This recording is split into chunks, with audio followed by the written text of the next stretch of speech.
Hey everyone, welcome back to another Friday night bee chat. Go ahead and get things set up here. Hope everybody is doing well. Hey Todd and James and Tom and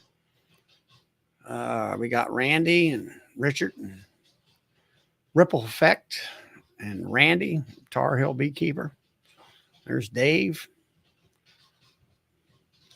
I'm gonna go ahead and set up for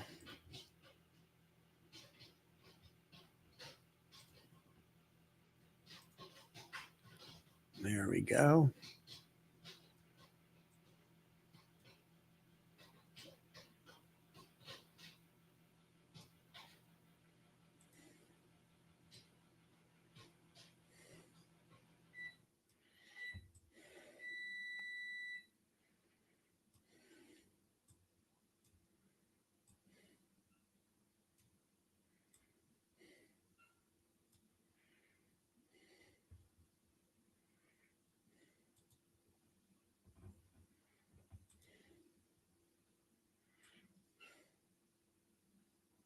Trying to get this thing set up.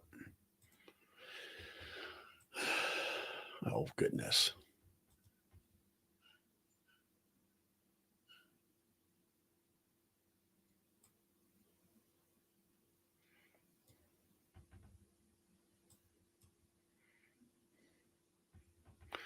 Anyway, I still can't get this.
There, finally.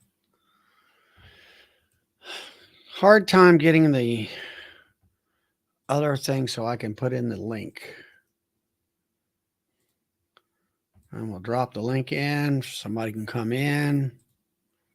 There it is. Get rid of the stupid hearts.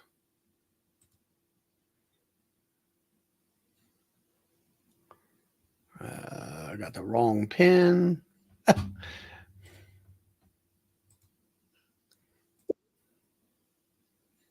There we go. There's Mr. Todd. Hey, what's up, Charlie? I just try to set this thing up to where I can see both the YouTube side and the StreamYard side where I can drop stuff in on the YouTube side in order to be able to pin it and everything. So I guess the big news is Bob was up in Winter Wonderland with the one video I seen him. It must have been 50-mile-an-hour winds up there I told him. outside. There's Joey. I told him he needed a bigger jacket before he. Oh my goodness! I mean, that place is rough up there, you know. Hey, And what's up, Mr. Rawls? Tom, Hey, how you doing, Tommy? good. But all right, we got Someone's echoing. somebody's muted. background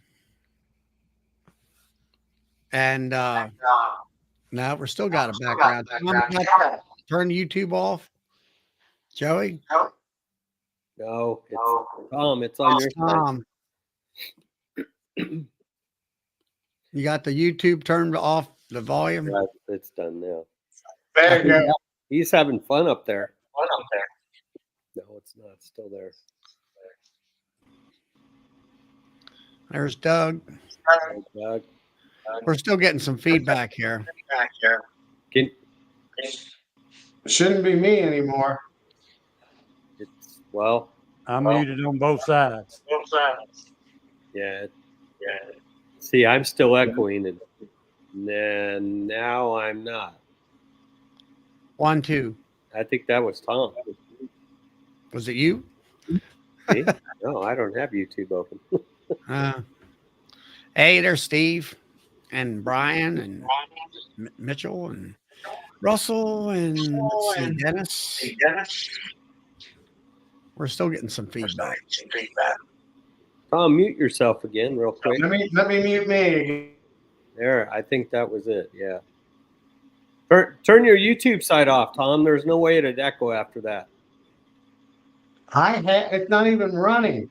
I shut it down. Huh. So I think it's my speaker or something. I'm going to. It could be. I mean, I put my speakers down on the floor and point them away from my microphone in order to get rid of the feedback and stuff. But no, he's having a good time, it looks like, up there. And I seen Brad in the last video here. I guess it was around 5:30 or something like that. We got a funny story about that one. Oh, yeah? So Brad called me on a video call and, show me around. And then Bob started that video about you. He wanted to one-up you on your hive lifter. Yeah. And so Brad was holding his phone while holding Brad's own phone. So I got to see it anyway, see and hear it. So it's pretty funny, but yeah. Last night when he was out in the cold, it looked cold. Hey, Darren. How cold was it up there? Did he tell you? He said, I think last night it was like minus, and I can't remember exactly, but I remember hearing a -6, and then the wind chill. I mean, Is that Celsius? yeah. -6 Celsius. Let's see. That's 21 degrees Fahrenheit. Yeah, but that wind chill had to be up there or down there. Oh, it's probably about And 0. I thought I heard him say it was forecast being 11 below. Yeah, Like something that. like that. But 11 below is all of 12 degrees. Yeah. Next Tuesday is Yep. 30 below and a 50-kilometer wind, so that'll fix them. He'll never come back after that. I was actually going to go up there for this, but I volunteer every year for the FFA chapter that we have here at the high school. That they have one fundraiser a year, and so for the last 6 years, I've been involved in the barbecue side of it. And this year, it's tomorrow, so there's no way I could go up there. And I already made, plans to do the barbecue, but we cooked like 300 pounds of chicken, a couple 100 pounds of pork tenderloin, 300 pounds of a beef cut that's called tri-tip, which is popular out here. And so I'm going to be going from, I don't know, last year it was 8 in the morning to 6:30 at night. and they have a big barbecue out the or a big auction and dinner party out at the rodeo ground. So that's why I couldn't go. Otherwise, I'd have been up there freezing my butt off too. I personally wouldn't step 1 second outside. I mean, park the car next to the door and I'll jump in. Jump into the hotel. That's it. I don't need to go Well, out. well, Todd, it's against my principles to go north during the wintertime. I only go south. I know, Tom. I'm the same way. I don't get it. I resemble that remark. Yeah, you got to do what you got to do, and it's it looked like a neat meeting. What I saw today, so it was pretty cool. So I read something on, I think it was Facebook, the No Lifers. You're on a new venture. Yeah.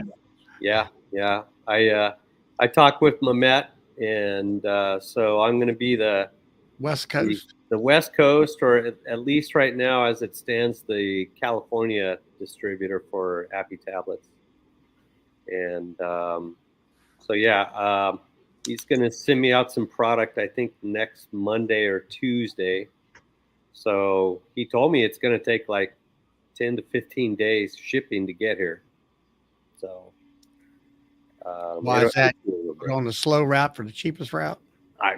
Who knows? I don't know.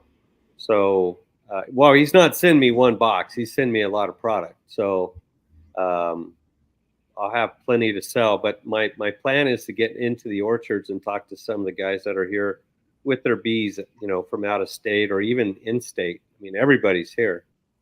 So, and I took some pictures on the way home from work on an orchard that I pass every day, and it's in full bloom. I'll post them on my YouTube and Instagram account, and even Facebook. But the limbs are full of blossoms, and it looks like snow and trees. But I looked up on on all these limbs, they have buds behind the flowers, so there's still probably a couple weeks of bloom left. And so it's going to go for a while. It'll probably go till I'm no expert, but I would say it's maybe the third week of March when the growers release the bees. So, Todd, are you the exclusive dealer out there, or is that? Yeah, I'm the exclusive dealer out here. Yep. Like in the West, like in what, California or the West? Like, how does that? Right now, I talked with Mamet, California. Really? So That's cool. Yeah. So. Are you the one that was doing the video that Bob was talking about? Somebody's doing an AP tablet video, or No, that's Ian has released one. did he? I didn't see that on his member side? Yeah. Okay. Yeah. So that was pretty interesting. I saw that. I thought it was going to be Bob Binney, actually. Well, I thought Bob would be the only one to ask permission.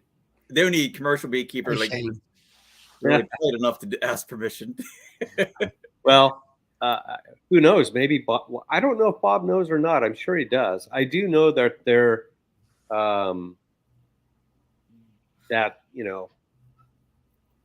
there's I really don't want to talk about it, but there'll be eventually news coming. I'll just say it that way. Yeah, and it's not from a beekeeper. I'll just put it that way. So, yeah, it's well, maybe, and then I've got to get with Bob on all of the ins and outs of shipping. So, I just got to do that. But within a month, I should be up and going. Todd, you're going to have to mess with my little deal. I'll mess with your little deal. I have no problem doing that. I mean, more the merrier, right? And you know what? Right. Thank you. My biggest thing is, and everybody is different, but my biggest thing is I believe my eyes and ears. So if I want to do my own experiments and find something new, then so be it, right? I mean, that's how innovation comes, is if I'm correct on that. So, I'll be happy to, I've always been interested in doing that information gathering for you, Tom. So yeah, that's not a problem at all. and I look forward to it. I hope tomorrow to get some of the packages put together so I can get them Okay. shipped out to you. Yeah, just That's give me a one of heads my up. goals. Yeah, yeah. I'll. It's.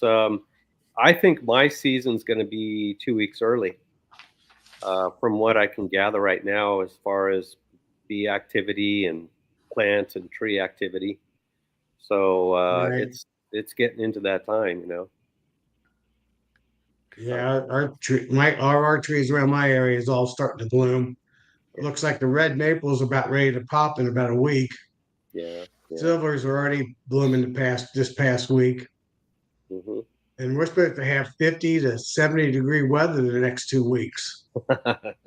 So Yeah, we're not getting any rain for I haven't checked lately. It changes daily, but I think the next 10 days no rain, so that's good yeah. Yeah. compared to last year. And Yeah, this year, right? yeah, this year we didn't get as much as last year. I think we finished out around 23 inches, somewhere right around there, and the average here is 11, but we haven't had 11 inches of rain in like 5 or 6 years. And so during that time, the new average was about 5 or 6 inches of rain. It's like a desert out here. And but last year was a one-off, and boy, it dumped.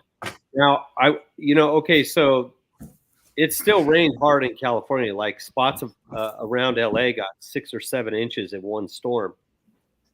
There was it's hard to do on the video, but the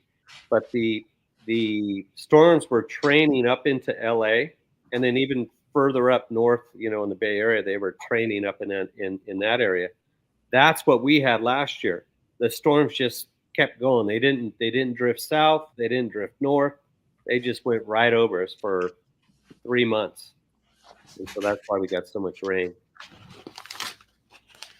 No, but I mean, you see so much, talk on the news about the atmospheric rivers. There's the big buzzword, I guess you would call it.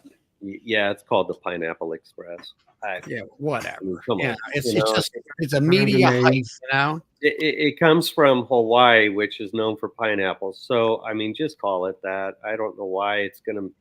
Who are you going to make mad? The clouds or the rain? Are they going to get offended if you call them a Pineapple Express instead of an atmospheric river? I mean, really.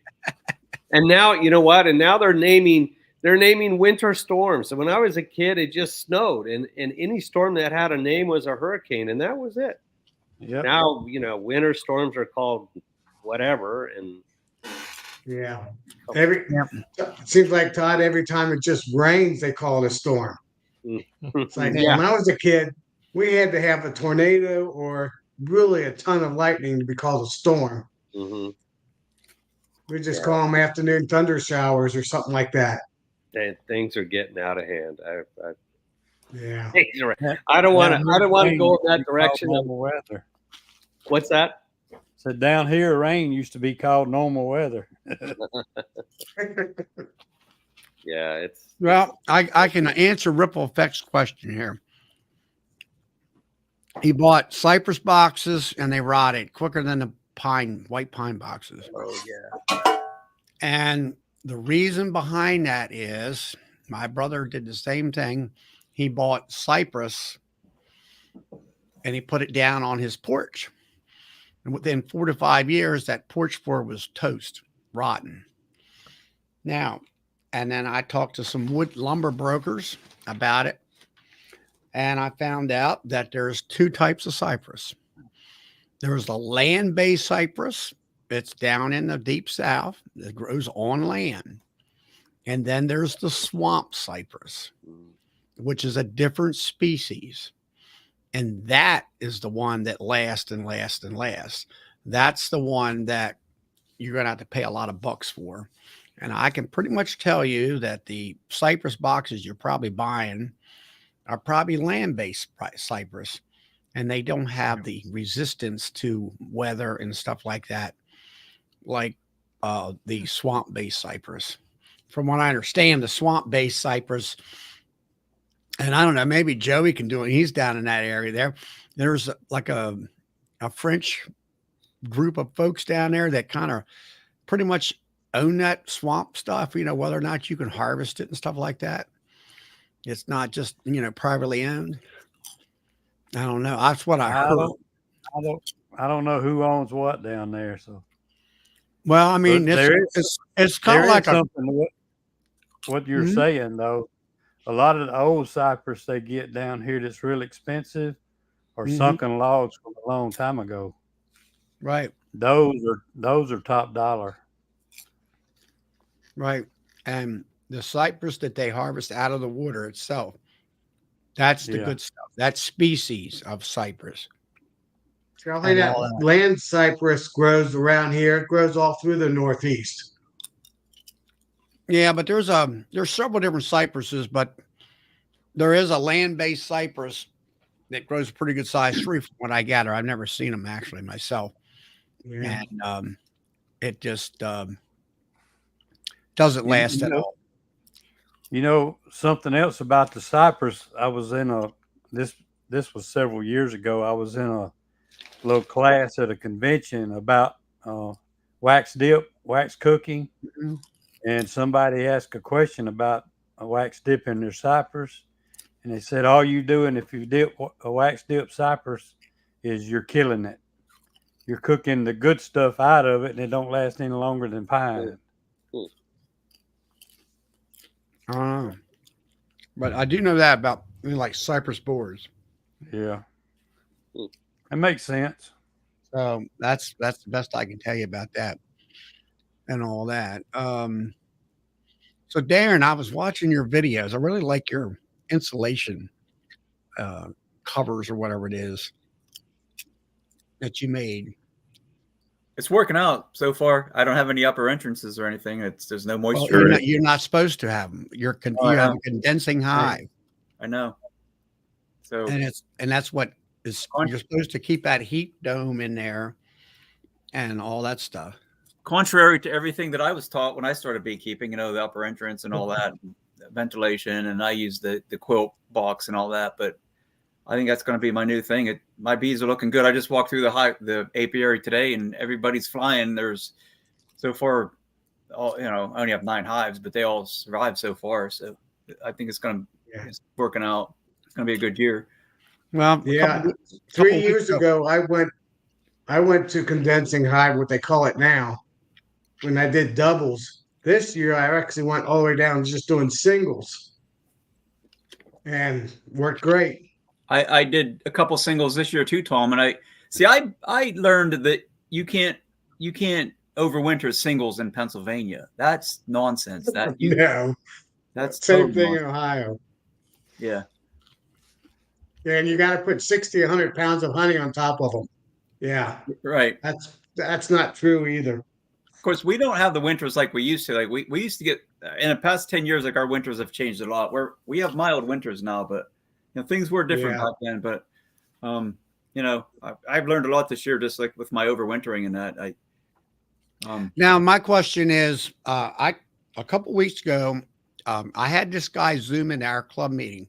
His name is Bill Hirschbeck, and he wrote the book about the condensing hive. He actually came to our Maryland State convention, and I got to meet him in person, and I actually could kind of push him off to the side and get my own little private interview with him and all. And, it's basically, you're wrapping the hive in insulation, and you put more so. The main thing is having insulation on top of the hive. And like what I liked about your thing, Darren, was that you took, it looked like to me, you said, what was it, a quilt box at one time? Yeah, it was. And you put, I think, at least 2 inch insulation in there. It was only an inch. It's only an inch. Only an inch? Yeah. So that's about what? About 7 R factor? Or I'm thinking 5, maybe. 5, something like that. I'm thinking about adding like another ½ inch to it. Well, they say, from what my research is so far, like R30 would be better for the top and R10 on the side. Yeah. And, but something that Bill said about is that he had put the insulation, and then I said, well, what about it the bees eating? And he said, well, they can. Some people use paint to paint it so they don't eat it. But he says those bees will come up and cling to it because it's hot up there, because you created this heat dome inside the box without any upper ventilation and all that.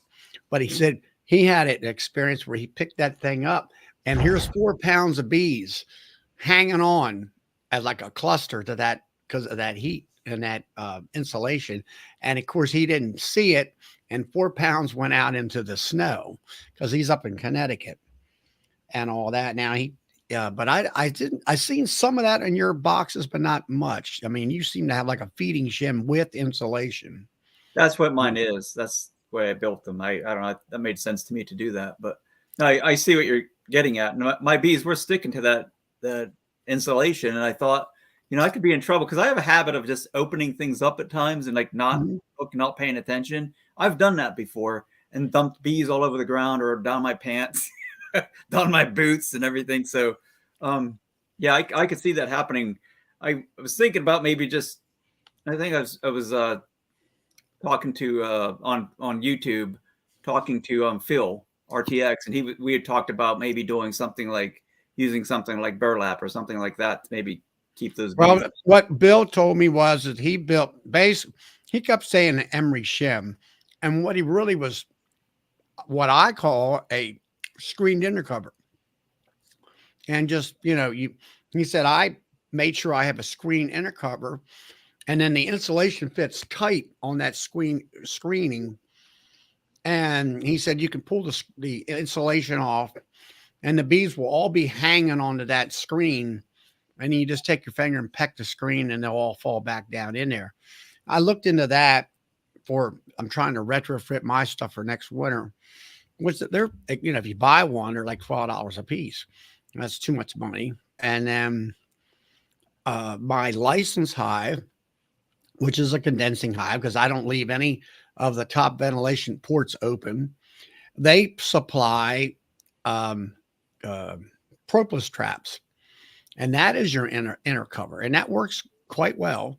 They'll actually propolize some of that in the center. The bees are going to control their heat and stuff like that, like we've seen.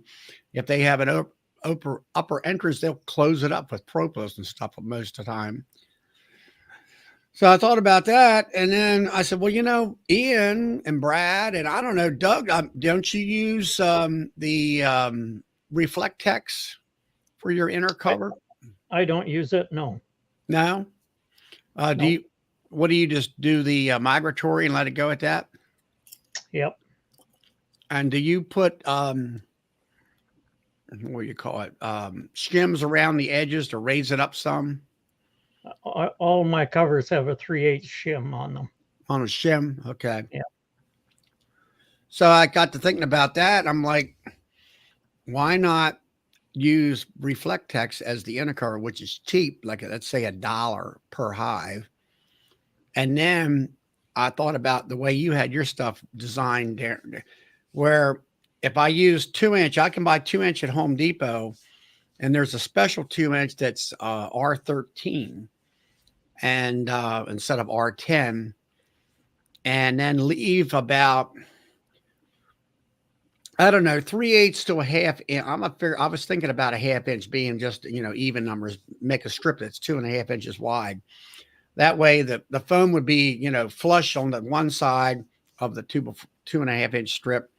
And I'd have a air gap there, but it will also let that bubble wrap kind of might flex it, where how the bees usually put a little bridge comb up on top, and they can crawl underneath the Reflectex and stuff like that and give it the Reflectex a little space for mobility to go up inside that thing. Yeah, I like that idea. That's what I'm thinking of doing, for next year. A friend of mine gave me some propolis traps, some 10 framers. I said, well, I got 2 hives on order with screen tops. And I got the 2 screen tops, 2 propolis traps, and then I'm going to build, with Reflectex and stuff. and see what works the best and everything and all. Hey, Nancy.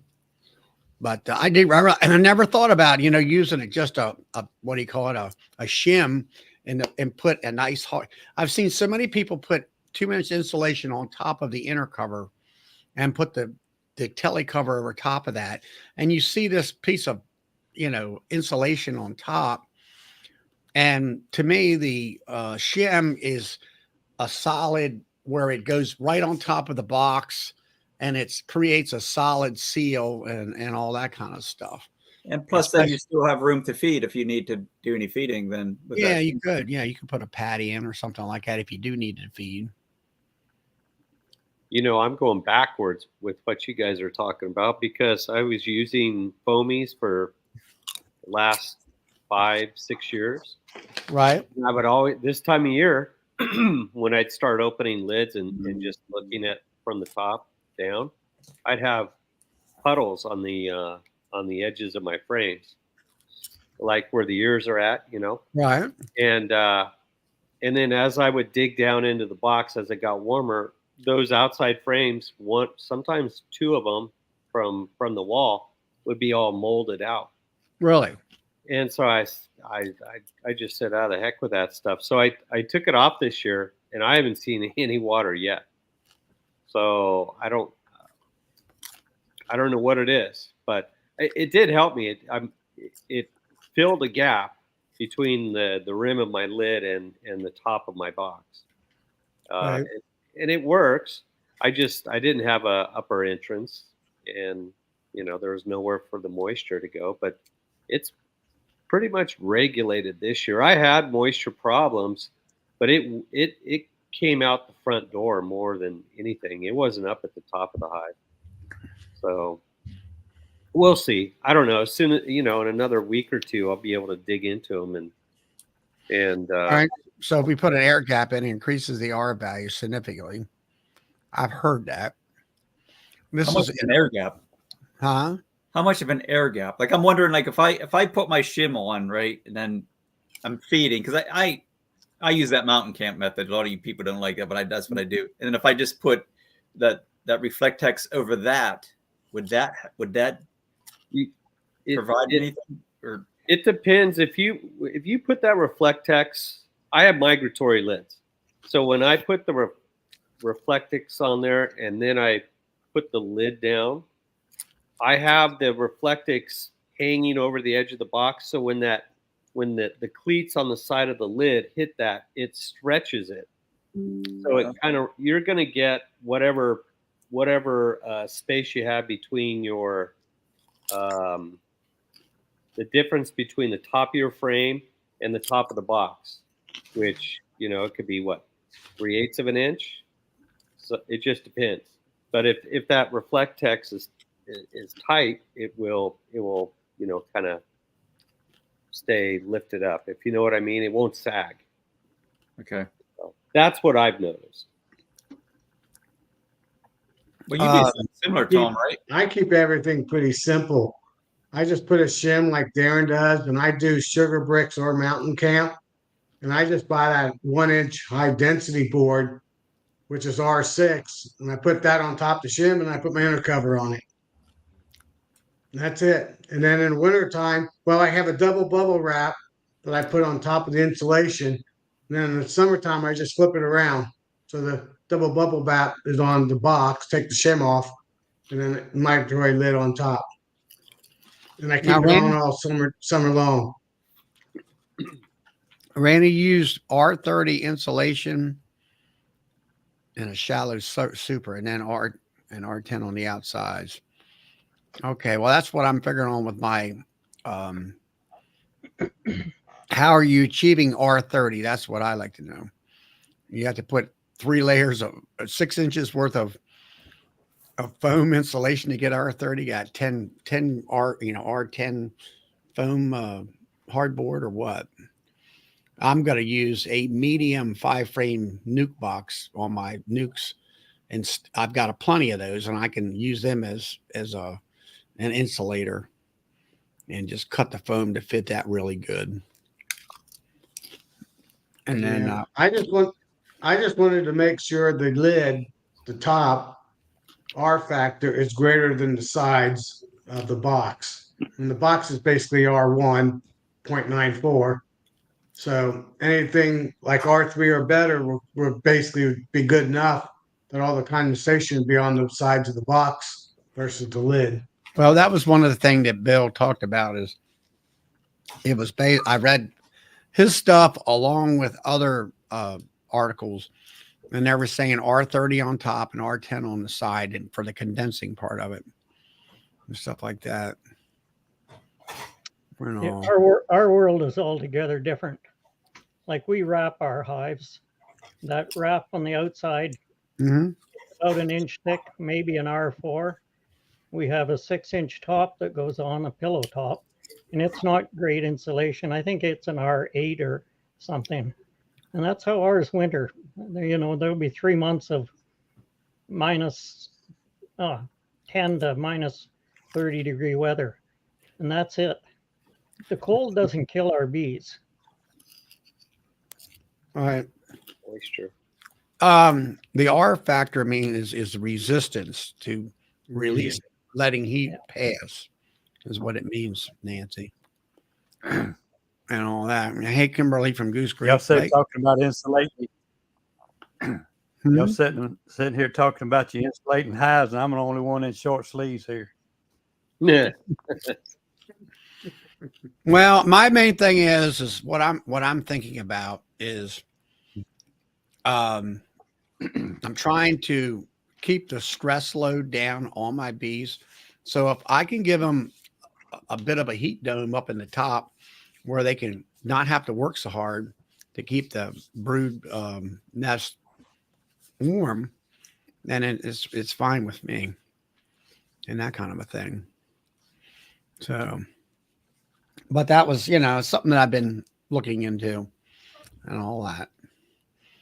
But I've thought about. I mean, I put carpet around, like you can see behind me there. I put carpet around mine for a windbreak, and that helps a lot, and all that. And Hey, Charlie, how much does wood transfer heat or cold? Do you know? I have no idea. Boxes Yeah, like the walls. are R.94. Yeah. Yeah, but how much? So How does it transfer the heat or the cold? I guess. yeah. Well, Yes. it doesn't do much. Yeah. Our wraps serve mainly as a windbreak. It's a Yeah. wind that I think our boxes are mostly just windbreaks. yeah. Mm-hmm. And that's what I did with the carpet there. I put the fuzzy side around so the backing is more of a water. The water will repel off of it, and I put it from the ground all the way up and on three sides. And the wind comes from the back of the hive all the time. And you know yourself, when you get in, if it's a windy day and you get on the side of a building in the sunlight, it feels like it's 20 degrees warmer because the wind's not on you, as we know, as far as the wind chill and all that stuff. That's the only reason I'm strapping that insulation to the side of my hives. I don't think that's providing any R value. I think where my hives are sitting, the way that wind comes across, so they need something. So that's really it's just a windbreak. Well, that's what you're doing. Yeah, windbreak. I haven't planned to do any wrapping of my hives except for my carpet. And what is it? No feed and might. Oh, yeah, it might kill your hives. Okay. Yeah. If you If run you out look of at my feed. background in my picture, you can see all my hives are actually lower than the ground. The whole ground slopes up. So I have a natural windbreak where all my hives sit down, the cup of high winds. Plus, I Plus, got the barn as a backstop. you have It your works pretty insulator on the good. bottom too. The other thing we do, we use upper entrances, and in the winter, You can go by those hives, and every entrance, there'll be a ring of frost. And then up here, the bottom entrance, you can't use in the winter. They're covered in snow. Yesterday, our bees were fine. They used the top entrance. The snow in my yard yesterday that I was in is just yellow. Those bees have all been out, had a cleansing flight, and able to go back into the hive again. And then you're getting, well, probably what, multiple feet worth of snow, don't you, Doug? I mean, Yeah, you could anywhere from inches to feet. Yeah. Normal winter, we probably get 2 to 3 feet of snow. So are your hives kind of like buried in the snow a lot of times? Oh yeah, some winters you can't see the hives. You can't see the hives. No. Yeah. Now, that's where I would say yes, an upper entrance is definitely worth it for you. You'll find that those hives that get completely buried, that upper entrance lets out enough heat. They're just in a cave inside there, inside the snowbank. And it also acts as the snow acts as a wind barrier. Yeah, it's actually a good insulator, really. Mm-hmm. That was one of the things that this Bill Hirschback talked about.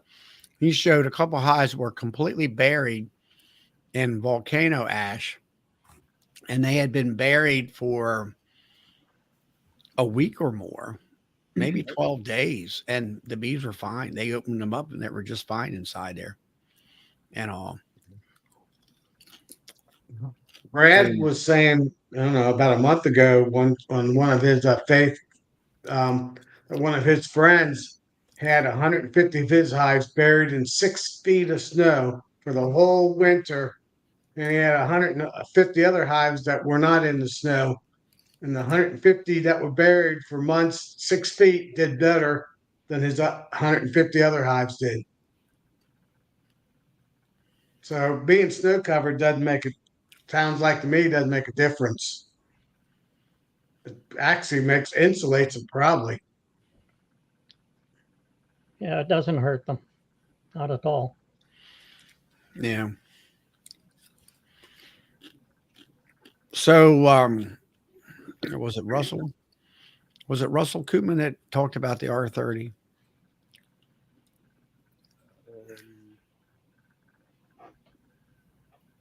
No, it was somebody else, I think. Shoot, I don't know. That was 5 minutes ago. I can't remember. Oh, I know. Yeah, Randy Klingon. Randy, there you go. And all that. But, well, it's something I'm going to try. And I do have the one insulated hive that works just fine and all. And then, and all that stuff. But, and now Mike, Minnesota Mike here, he does a lot of insulating. He does R40 on the top, R15 on the sides, enters towards the lower part of the second upper super stuff. He's up there in that freezer box cold country.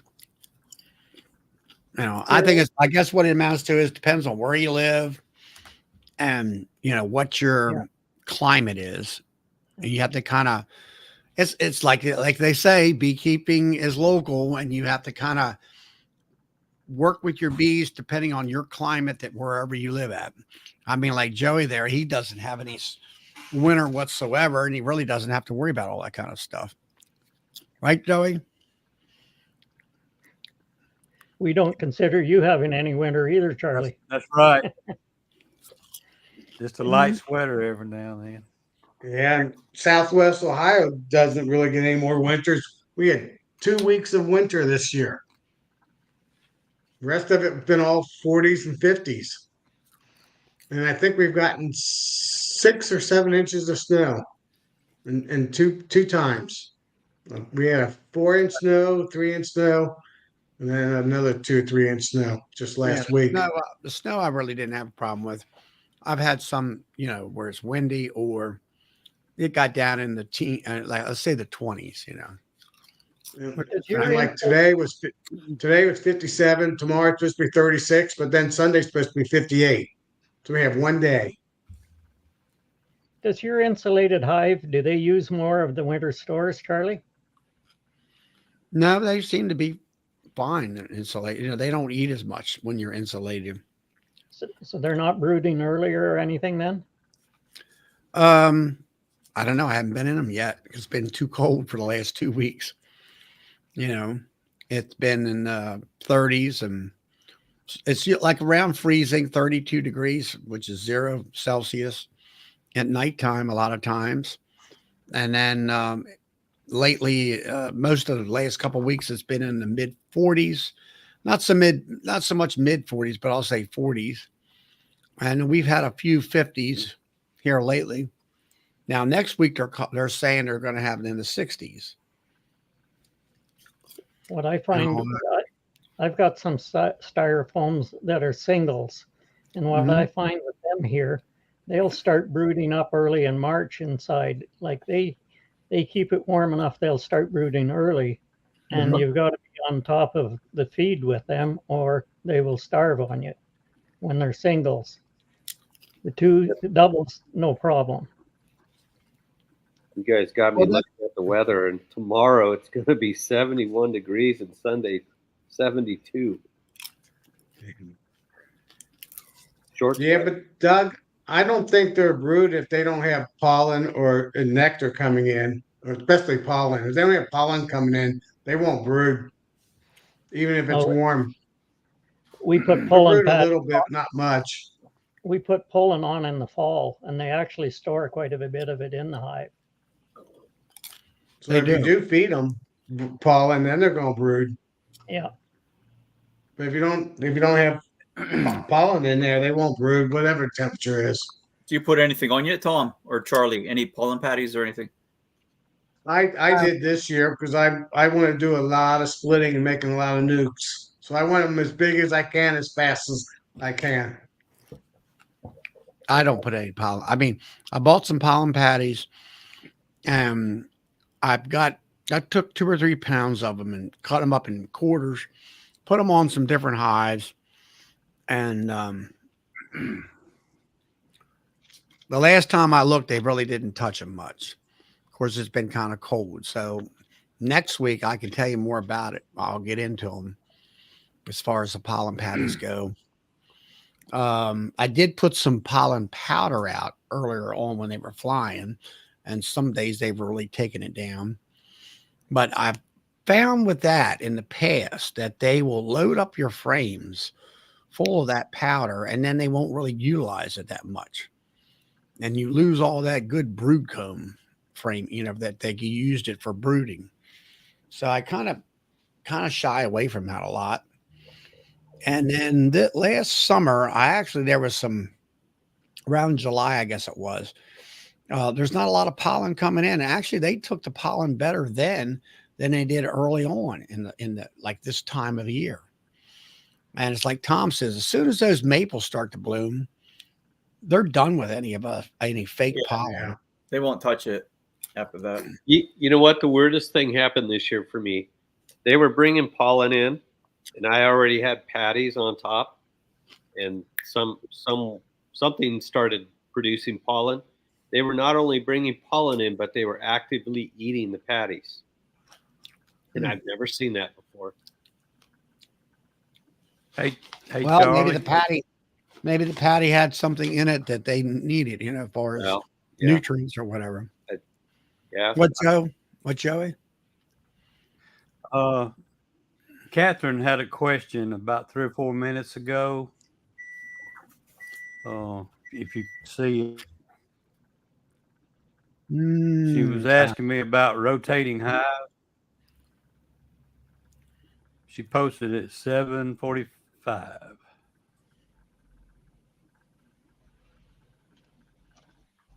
If you can't find it, I'll just read it and I'll try to answer it for her. Yeah, go ahead. Go ahead and read it. Okay. I saw in your video where you rotate boxes. Could you explain why and what temps Do anyone else do this? Well, there, down here in southeast Louisiana, there's a lot of us that do. My first several years of beekeeping, that's just one of the things I was taught. And I had people tell me they don't do it. So I spent the last 3 years not doing it. And this year I decided to go back rotating. What it does in theory, when you go in and you got double deep boxes, we do it around mid-January, and there's a reason for that. A lot of us get confused when we're trying to explain it. The reason we do it in January, we're trying to stay 2 brood cycles ahead of splitting time. So in about mid-January, we'll go through our double deeps. Anything in the double deeps where there's just bees and honey in the top and all the bottom frames are empty, we'll rotate that. And I've done it when it was like 50 degrees, maybe, high 40s, but usually around 50 degrees. But we'll rotate that.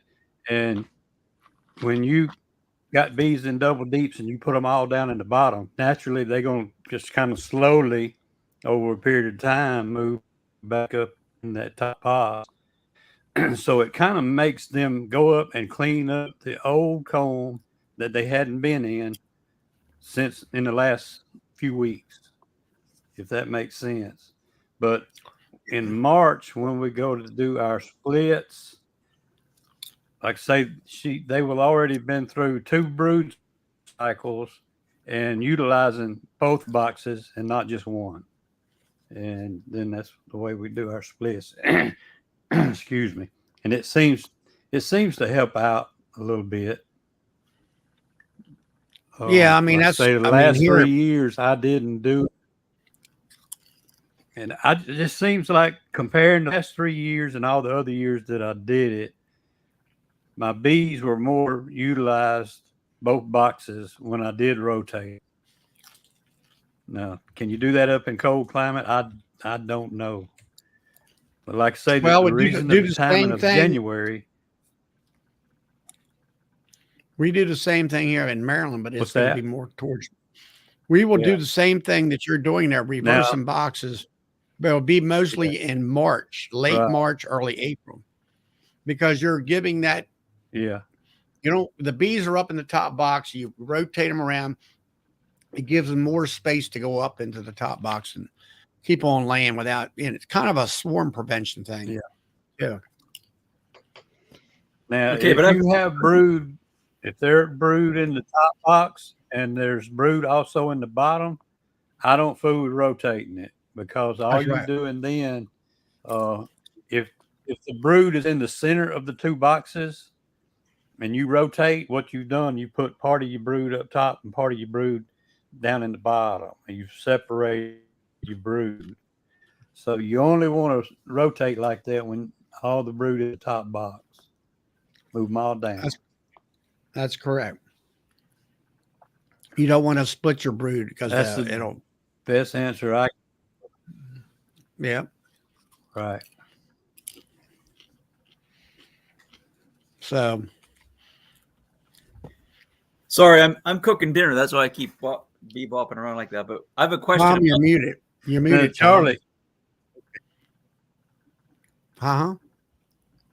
What, Joe? Yeah, sorry about that. I've been muting myself because I've been coughing too much.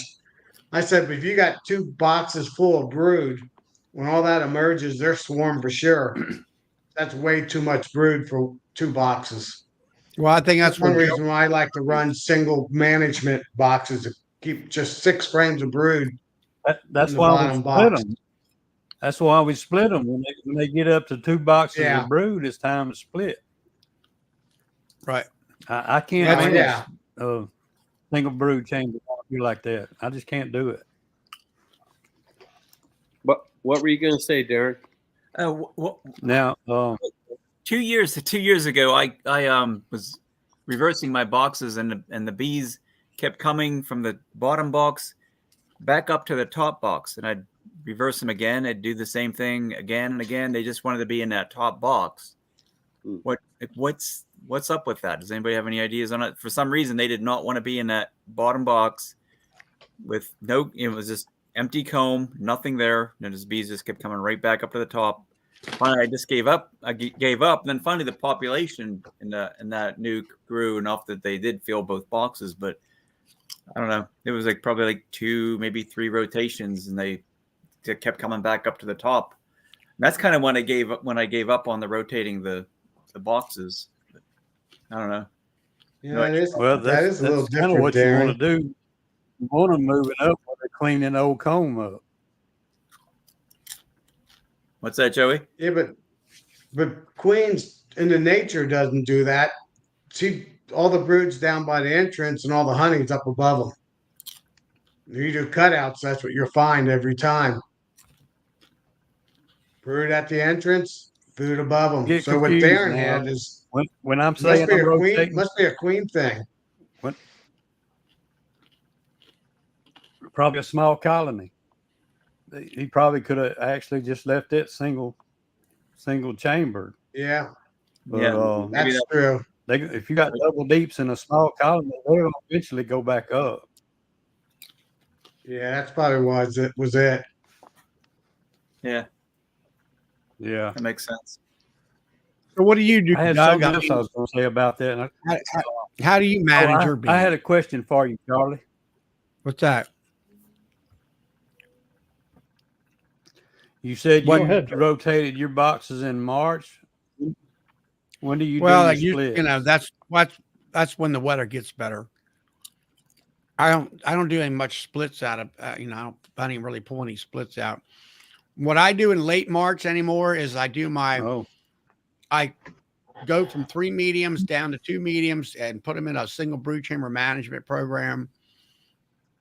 And I put my queen excluder on and my hunter supers on, and I put that 3rd medium up on top as a brood chamber area. And I start rotating about half of the cat brood out of the bottom boxes up to the top. And that way I don't have any swarming and that kind of a thing. If that's you where don't that high split, how you selling nukes? That's what I want to know. Huh? What's that? If you don't split, how you selling nukes? Well, selling nukes, I have everything in nuke boxes. I overwinter in 5-frame nukes. So I have 5 over 5. So, and then what I do is I usually sell the top box off where the queen's at. And then the bottom box is full of brood and food, and they'll either make an own queen cell or I'll put a new queen in there. And then I'll rebuild that hive back up through the summertime.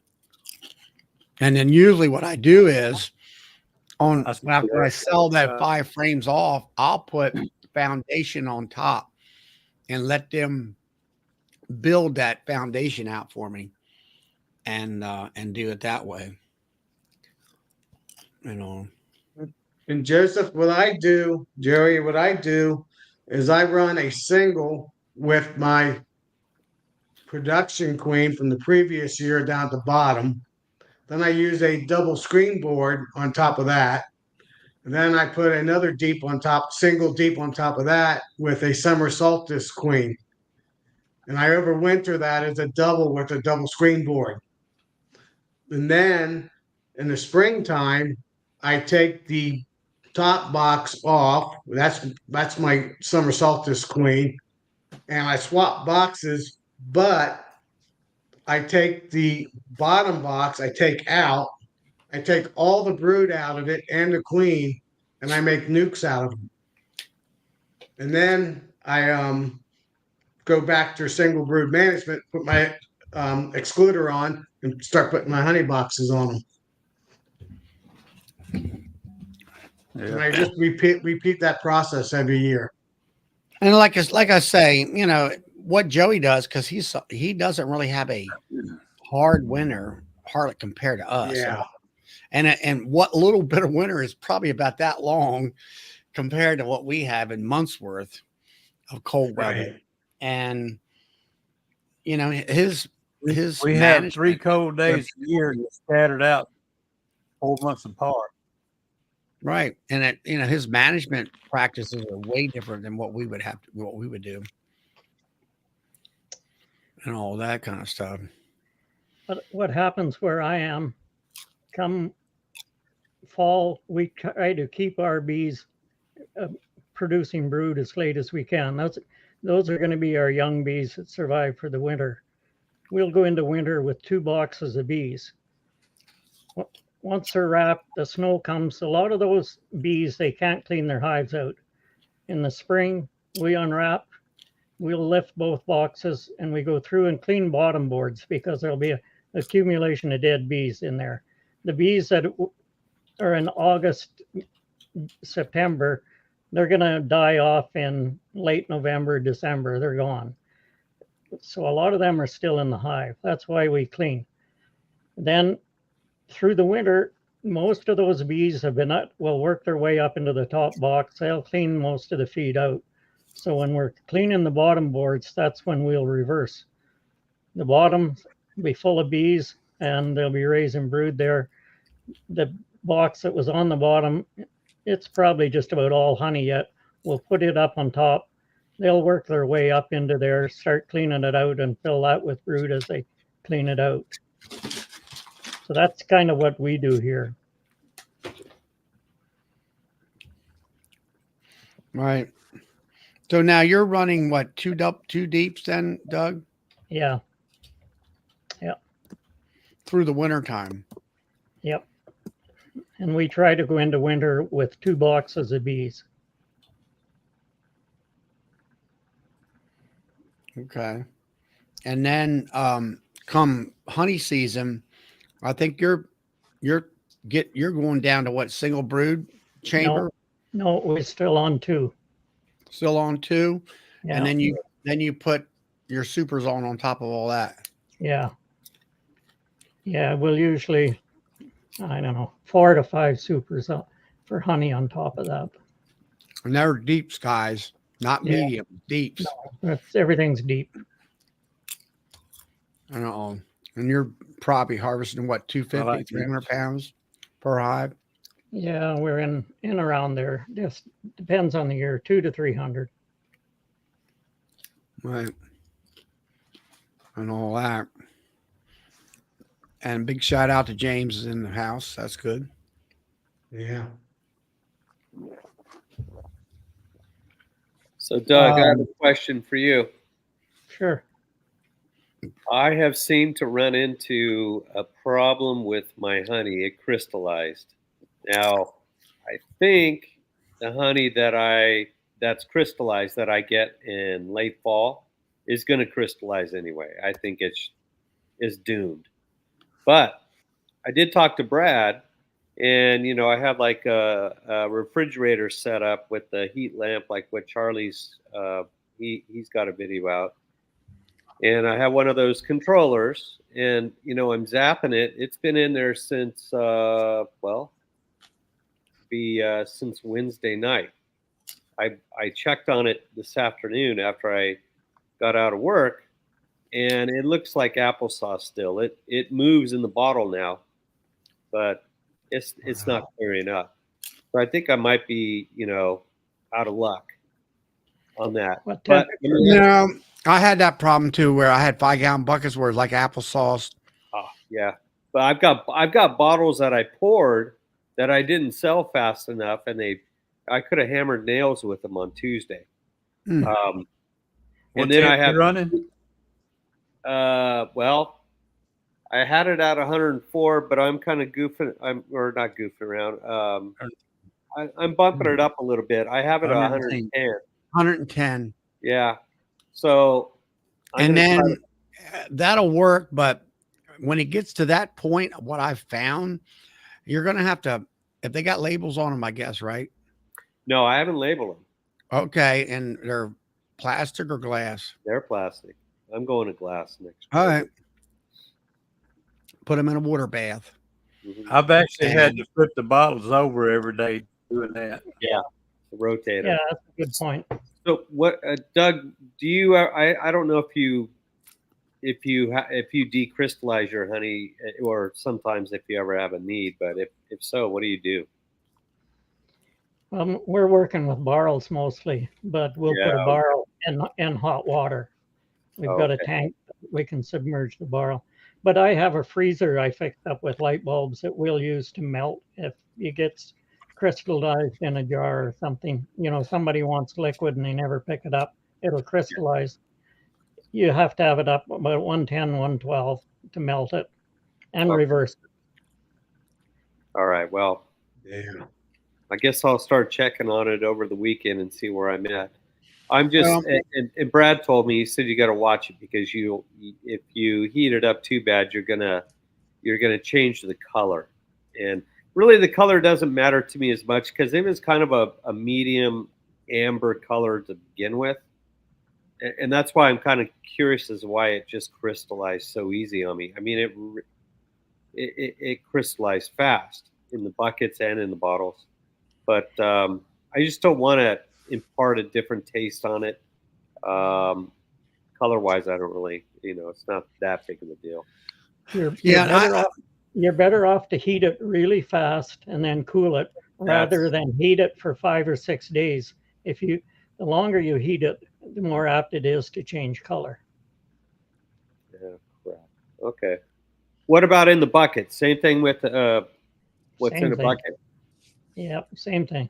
Same thing. If I have a lot of like heavy duty applesauce like that, I get myself an old canner my mother had, and it has a wooden rack or slatted rack in the bottom of it, so the water can get underneath of that plastic bucket.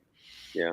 And I fill it up and then I monitor the heat of the honey, not so much the water. And I have a gas stove, so I get it up to where maybe the water is 150 degrees or something like that, but the honey I try to keep it 100 or less, a little bit less, like let's say 98. And I'll go and I'll put a timer on because I'll forget. You'll get busy. Every 10 minutes, you go out there. I finally found a really long wooden spoon, and I sit there and stir it, and then I bring it up and I look at it. If it runs off like water, then it's decrystallized really good. If it's just kind of, you can see the granules on the spoon, or it's kind of like just coming off there really slow, it's not decrystallized yet. And I just keep stirring it every 10 minutes, keep that bottom, agitated. And then I'll do that over an hour period. Yeah. You don't want to heat it like super hot. You just want to warm it close to 100, let's say 98, and just keep stirring it, and it'll decrystallize itself. Now, I just had a bottle here that was, I'll say, opaque, sort of like, it's like it was a bear or whatever, and it'd been out in the cold, and it had a kind of it wasn't clear looking, and I put it down in the hot box, and I came back the next day, and it was fine. Well, I'll run it. I forgot, Charlie, what's the differential you run on yours? Wasn't it like 3 or 4 degrees, or was it plus or minus 3 degrees? 3? Okay. But I run it at 110. I tried that. You get it around 90 or 100, it just will not decrystallize. Well, I bumped it up. Yeah, I get it up to 110, and that'll work. And then I found I guess what it amounts to is, if you can keep, like, I keep buckets in there, so I want to keep the buckets in there to where they're just starting. I don't want them to get really bad, like what you're talking about, where it's like it's applesauce. Hard as a rock, like cement. I've had them hard as a rock, and yes, the hot box will get it to a liquid form to a certain extent, but it gets to the point where when it's that hard, you got to put it in a water bath. Okay. And you've got to melt it over a long period of time. And that would be like for me, it would be if you're going to be home all day Saturday or all day home Sunday, that's where I'll be doing something on the computer, and I give myself a timer every 10 minutes to check it and stir it, and over a period of time, it'll decrystallize. Try to keep it away from that applesauce look. If it's just sort of opaque looking, the hot box does fine. And then that's why I bought that 25-gallon bottling tank with the water jacket, is that I try to store as much honey in that. I know it will be deep, it's great for bottling. It won't let it crystallize. I keep it fluctuates between 89 degrees and 90, 97, 98, I think it is, when it shuts off, and it's just right. And then I keep at least 3 buckets in my hot box, and that way it does well. Well, I'm considering to just not give up on it as far as I'll give up on it as far as liquid honey, but I'm thinking about buying a water jacketed creamer and use this as my seed honey for it, and make batches. That's why we like the creamed honey. You don't have to deal with crystallized honey then. Yeah. Well, and that's another thing what I've done with the bucket. Everybody in this area sells their honey. Everybody. There is absolutely no one that sells creamed honey here, and I think I might just do that. Go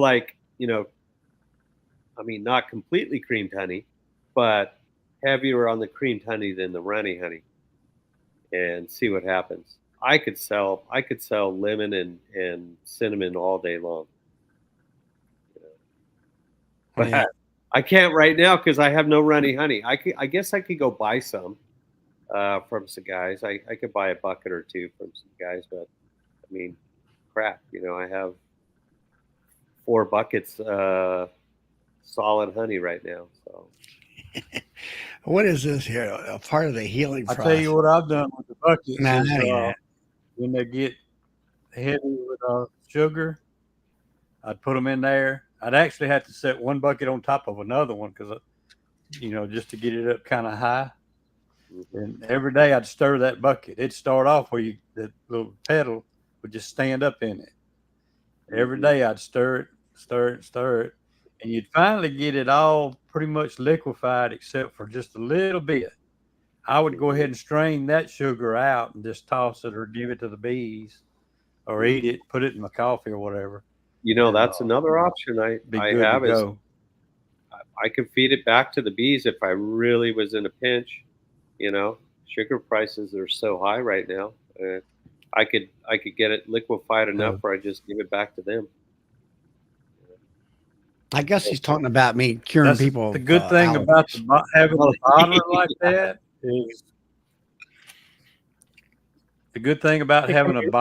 that is you can keep your money there. And I don't bottle until I got somebody says they need a dozen or 24 bottles. That's when I bottle it. Yeah. But I try not to keep anything bottled on the shelf too long. Yeah. I saw that. I might do that. What's now, Laura? I've never heard of this. That's I forgot how to pronounce it. I didn't know what it is. But explain it to us. Sous vide. Yeah, you talk. So it just you could heat water with it, like you could put meat in a sealed bag. And no, you put it like in a pot of water, and it'll hold whatever temperature you want. It'll hold it. So I just don't know how much water, but like in a big pot, it'll heat up the water and keep it there at whatever temperature you want. Oh, so it's kind of like a water. You put water in it, and then you put your product in it. Well, you don't. You put the water in a big pan, deep pan, and then this is like I don't know. They use pressure cookers for that too. They cook meat. They put meat in a bag. Oh, you're talking about But these are things that actually go into the water that's in the pot, and it's I don't know what's Darren. It How do looks you kind of like a describe the baggie. size of those things? he's Grammy says it's called pronounced When you're sous. cooking meat, it's almost like a baggie. No, Yeah. yeah, Sous no, but vide. the sous vide itself, what it looks like a really thick electric toothbrush that you put in the water. The the device itself is Yeah. And that's what controls the temperature, right, Todd? It Yeah. just, yeah. Yeah. It's real, just Hey, fine. Donna. Well, I tuned. don't want to go down that road, but Yeah. I will if I have to. Immersion heater. That might be. Yeah, that's a better way to describe it. Got it. Yeah. Yeah, Hey. there you go. Joey, you're on a wicked delay. I know. I don't know what it is. It happens almost every They don't have time. they don't have internet. I can service go out down and come there. back in. Not all I do. Hey, I'm going to get off though, and I'm going to go eat I'm dinner. lucky and to even have anything. I All might right, get back on here Darren. a little bit.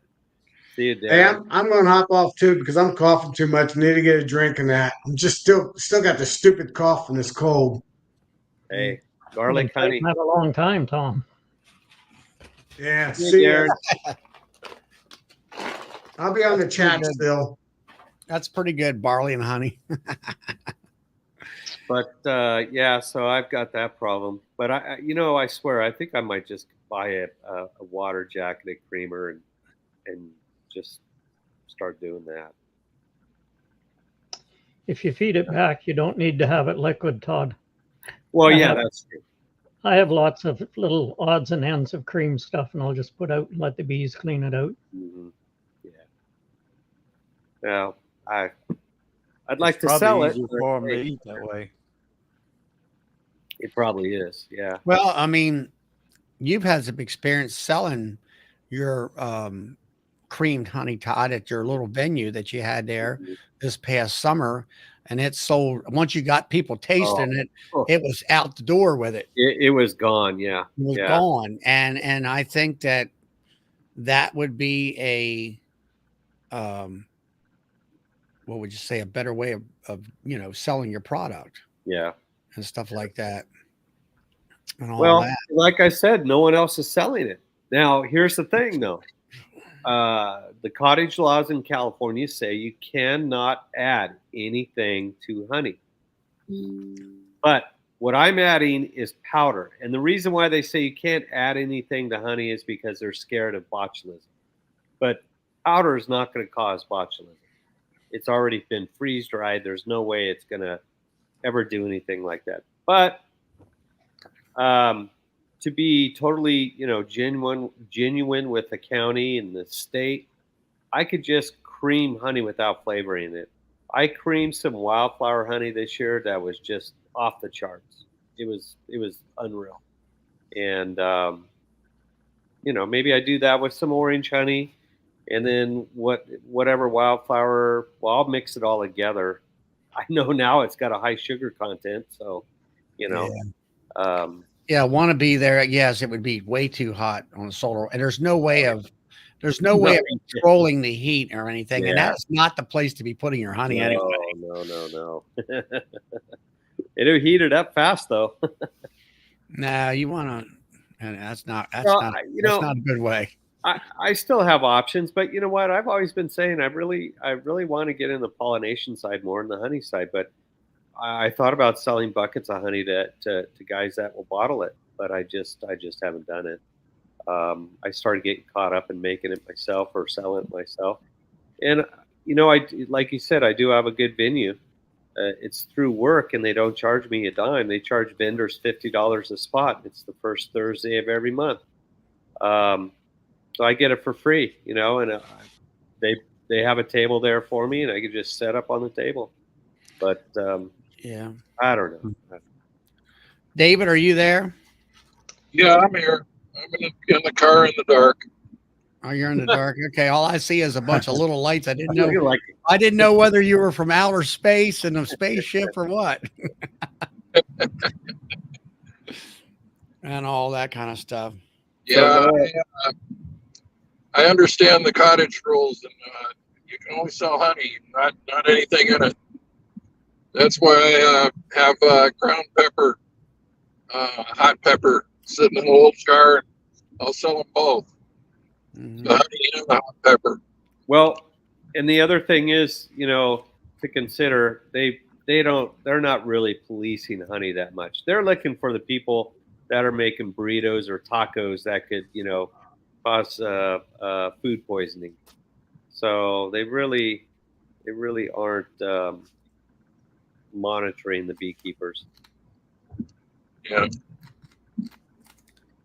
And If you- Laura, I have a question for you. What flavors do you make?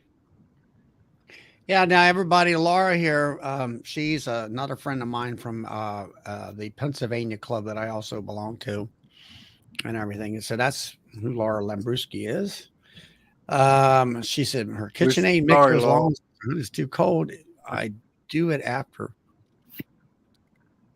I guess she's making her creamed honey after. All right, so she's heating her honey up, make sure all her crystals are small, I presume, and then making it into creamed honey. What it sounds like to me. I find if you're going to add powder to your honey to flavor it, you pretty well have to have it creamed. Otherwise, Yeah. the powder wants to float to the top. Yeah. Okay. And you know what? I use, all of my flavors are from powder, but what I noticed, and it may be just the powder I bought for the lemon, but the lemon powder tends to be gritty. No matter how much you mix it, it tends to be gritty. You can mix it and mix it and mix it, and those little piece of powder will finally break down. But I found that if I leave them in the jars in the fridge, they soak up whatever moisture is left over from the creaming process itself, and it smooths out eventually. It gets better and better with time. So it's actually one of my best sellers. That I don't know. I know that. I don't know either. I guess it depends on what product or what company you buy the product from as far as the flour goes. I get them through Amazon, but I do pick organic, at least what's claimed to be organic. So Laura, yeah, she wants to come on. Up in the chat where it says Sawmill Charlie's Bee Farm, there's a StreamYard. Click on that, and then it'll go to a page where you have to set up your name, and then you can come on. The only flavoring we do is cinnamon, and you have to watch and make sure you're using the same supplier because there is quite a difference in the taste with different cinnamons. Really? Yeah. Huh. Well, you did what, about 8 barrels of creamed honey this year so far, Doug? Yeah, I think that's what it was, Charlie. That's a ton of creamed honey. Yeah, it is. Yeah. I'm going to be about 2 barrels short by the looks of it, too. Yeah, is that right? So next year you need 10 barrels. Yeah. And I find that interesting that the people up in your area, I guess they scoop it up with spoons or whatever and stick it on. I mean, here we think about spreading it on toast, where I guess you're using to cook with up there, maybe. Because I mean, you put it out in buckets. Well, some people are. Like we had one lady take 10 7-kilogram pails. She's not putting that on her toast. I don't know. I don't know what else she's doing with it. But if you do a real good job of creaming honey, it's just about the same consistency as butter. It'll spread just like butter on your toast. Brian. I can't sell 10 jars. What's that, Todd? Oh, Joey was going to say something. What, Joey? I said I can't sell 10 jars. He's going to sell 10 barrels. Brian mentioned that, and I didn't know this. Brian mentioned that. Well, let me scroll back to it.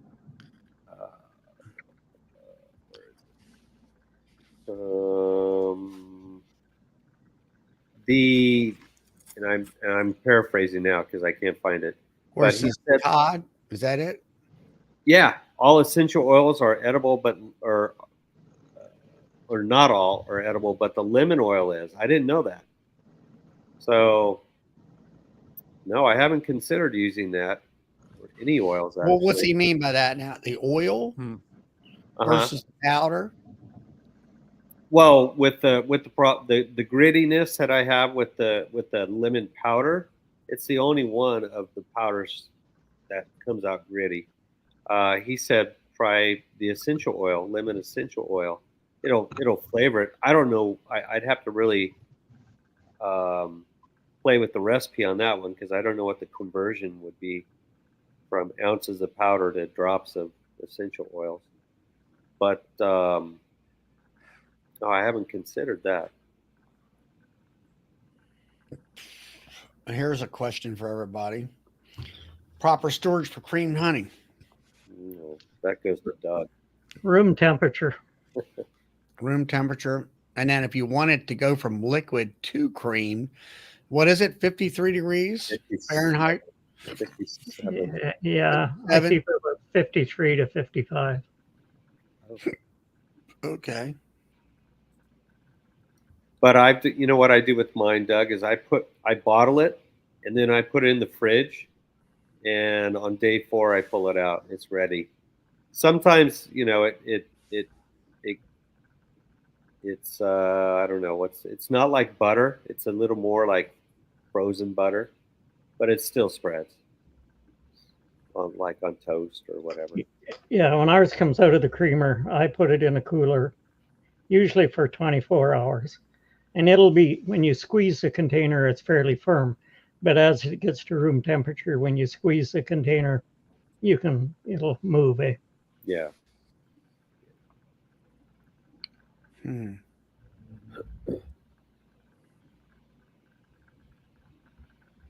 Wow, Charlie. There's a lot of eyeballs on you tonight. What's that? You have almost 100 viewers.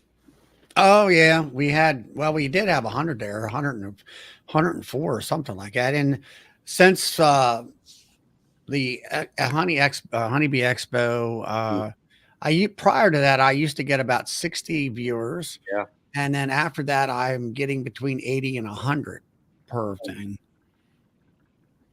Seems like everybody's channels have picked up since the expo. More people are watching. Yeah, Via Honey wants to get me up to 250. That'd be nice. That's Tom and Melissa. I was wondering about Laura, whether she was able to get on. I was trying to communicate with her.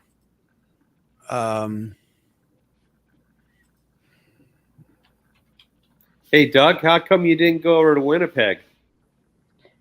I was half thinking about it, but this time of year we can get some awful ugly roads. Oh. And one of the worst roads is about Portage La Prairie and Manitoba into Winnipeg. Oh. And Bob's going to get a little taste of winter. Like yesterday, we were 3 or 4 above. We're about that till Monday. We're +7 on Monday. And on the high on Tuesday is -24, -30 at night. Oh, God. So he'll get a bit of that. Well, I have no idea why he ventured out of the hotel last night to begin with. Like I said, I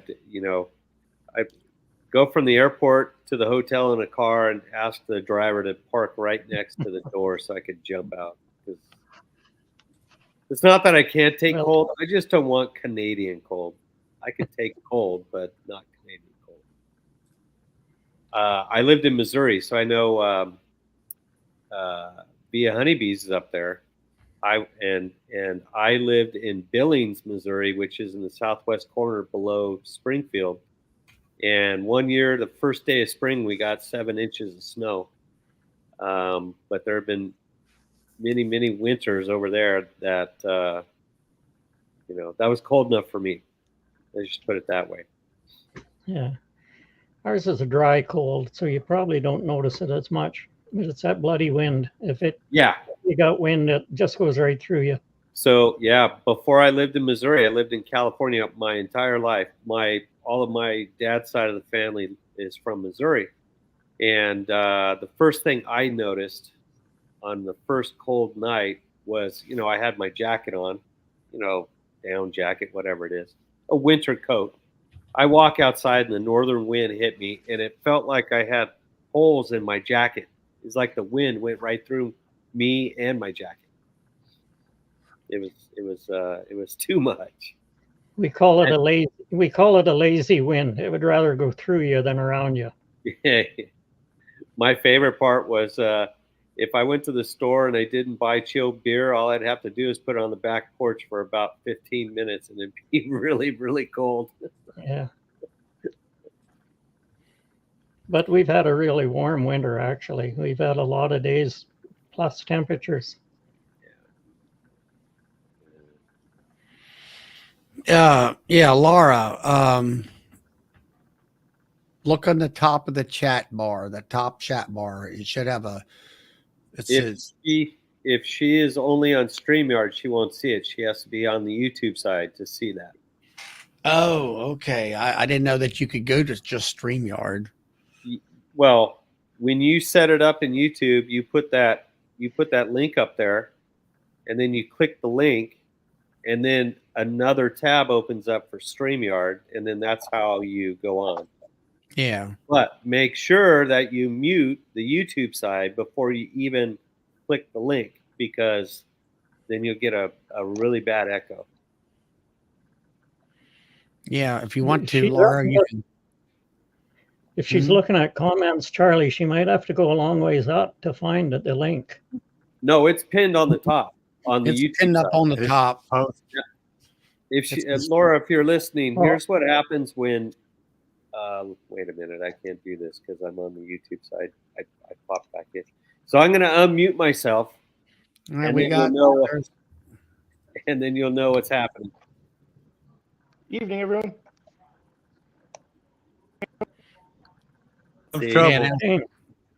That's what happens when you leave the muted with it unmuted. Hey, James. Nobody can hear me? Yeah, we can hear you, James.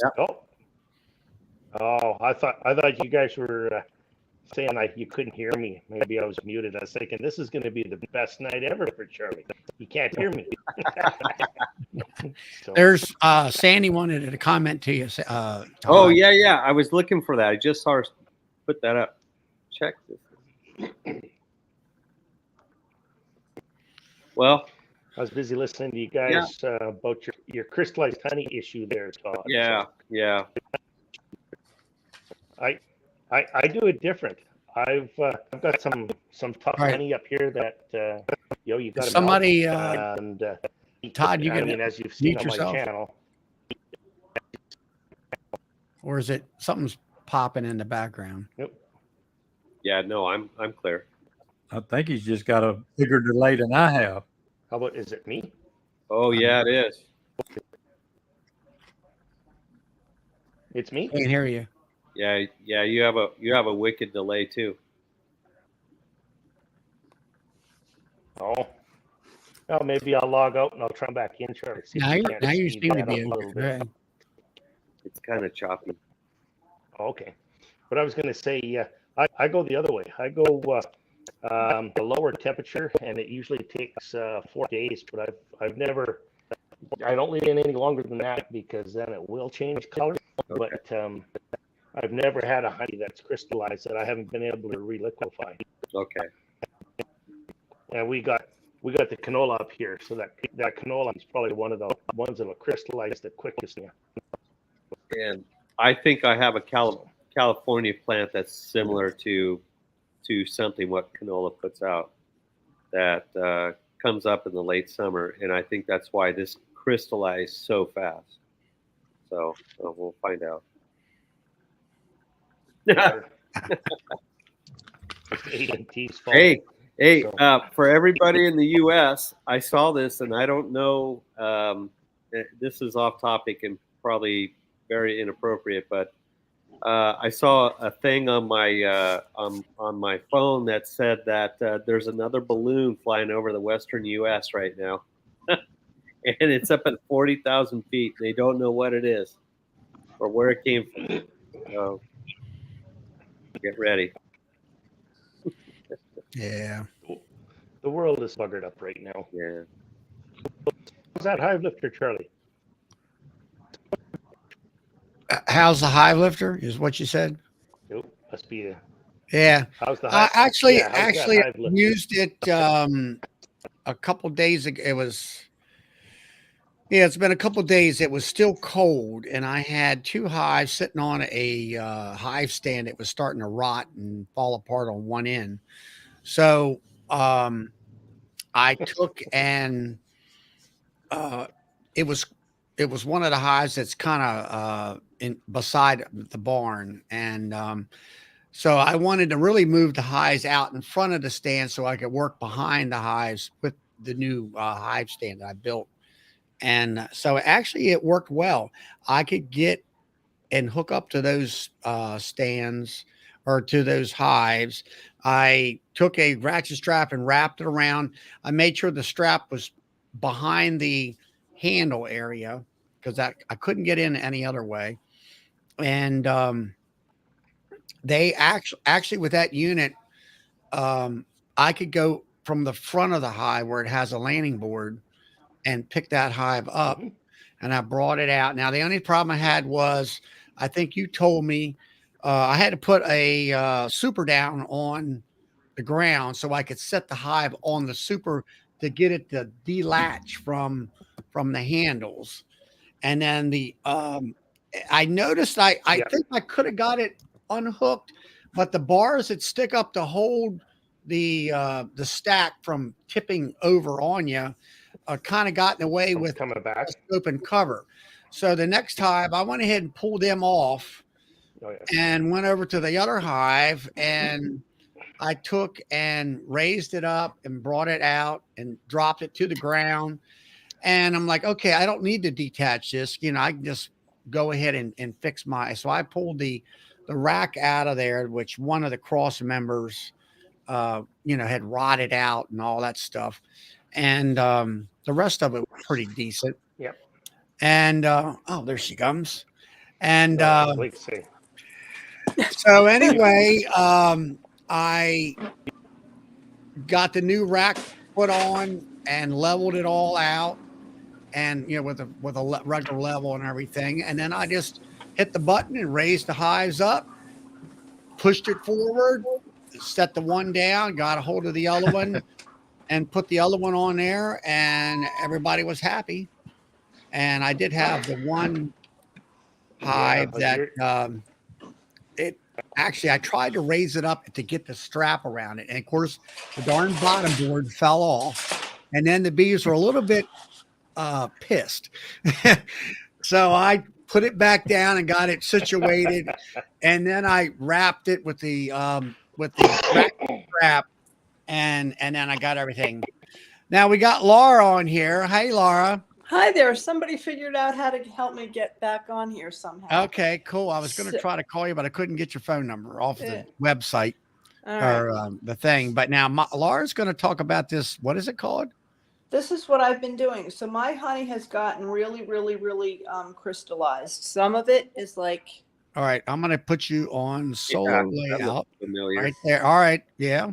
Really crystallized. Mm-hmm. So what I do is, I learned this at the bee clubs from somebody. So they said, get a sous vide. So this is my sous vide. We can't see it. Go down. You have to bring your computer down, or I'm working on it. This is a sous vide item.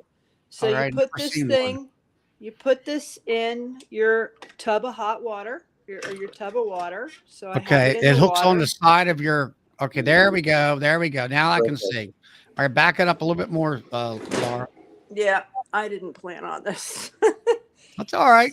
So I have it in my Instant Pot container. Now that's what I was thinking, that Instapot, which to me is a pressure cooker. So I put it in there, and I have some honey in here that I needed to liquefy. All kinds of honey. So I've got it in a mason jar, and I've got it in my plastic containers, and I've got it in the glass containers.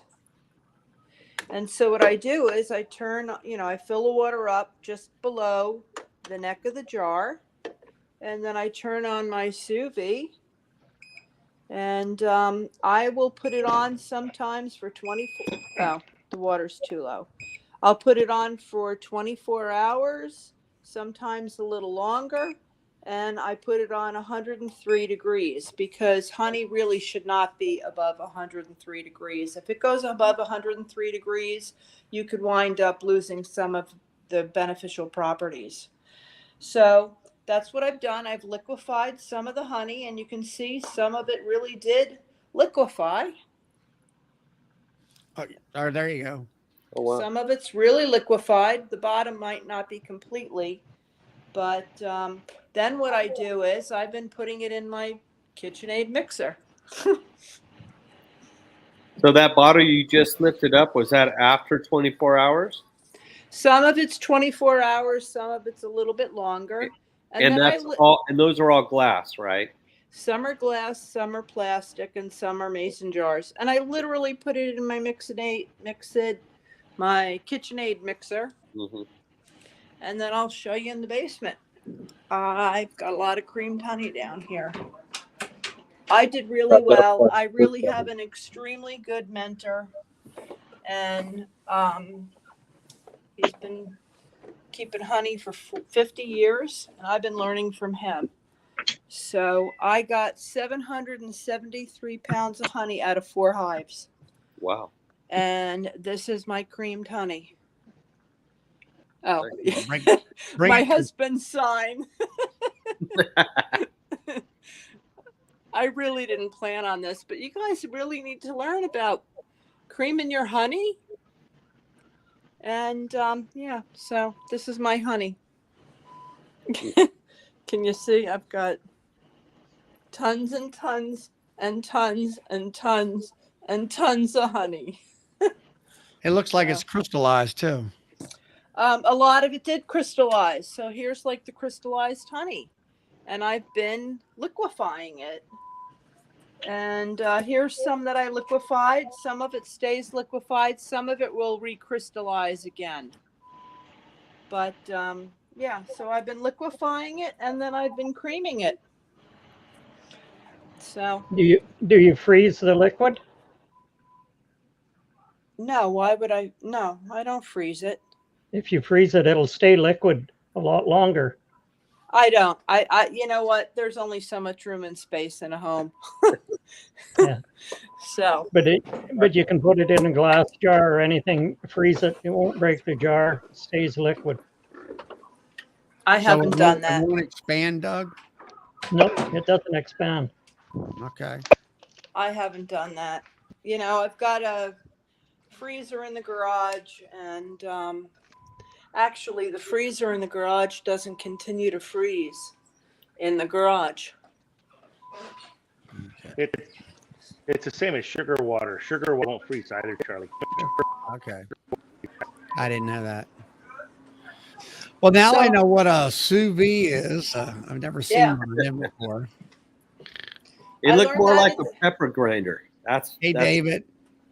What it does is it heats up the water to 103 degrees, and it circulates, and it continues to circulate constantly for the amount of hours that you request it to circulate.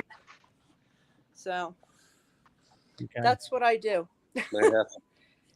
Well, I'm glad to see you on the show. I mean, I know you've been on in the chat over the last 6 months or so or whatever. Yeah, I do listen now and then, and I enjoy it. And yeah. I know it's where, like I tell the guys, where I go on to the chat prior to mine, it gets a little bit too much basic and a little boring. Agreed. I enjoy your B chat. You know, it's a little more advanced, and you know, I know Nancy comes on here. She she's in the same boat. I think where all three of us are, where we like to have a little more. We want to talk about the bees. Talk about the bees, but talk about stuff that's not basic all the time, Right. And they get tonight they were talking about the what do you call it, the queen vaccination and all that stuff, and they just went down a rabbit hole with that thing, and it's like But there always is a bunch of basic stuff though, Charlie.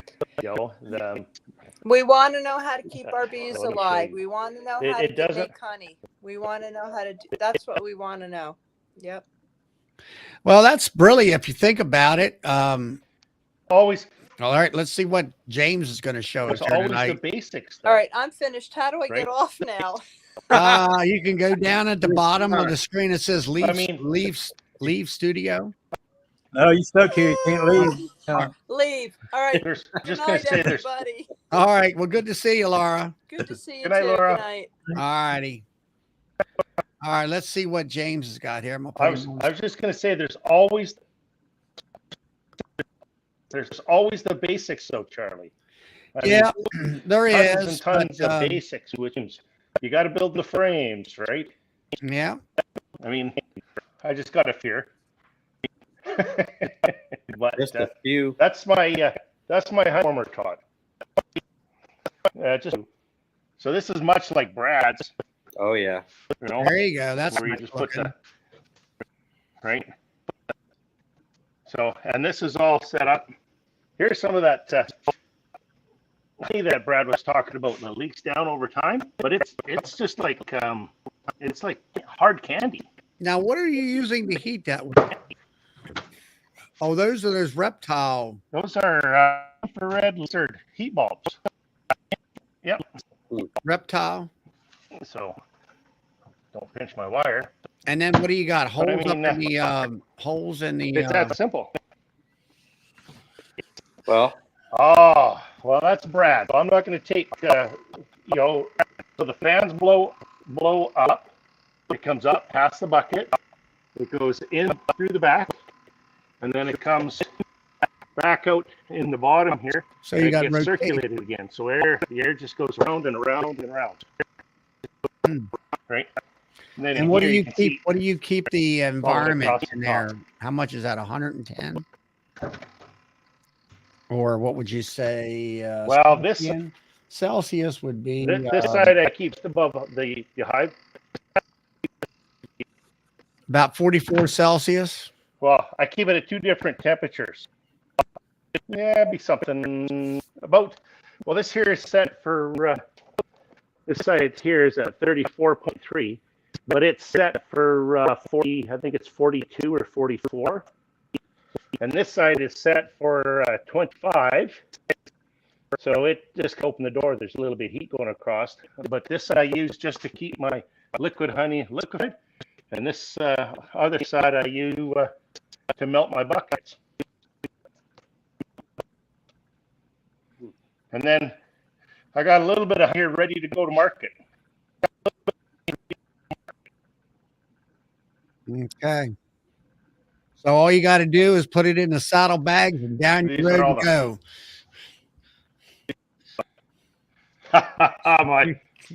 I was going to be riding that the other day, but butter, cinnamon. What do we got back here? Should be some. Oh, down here's the lemon pepper, Mm-hmm. and then there's, of course, the creamed honey. Then there's just the regular liquid honey. Yeah, I got one of them hexagon jars there.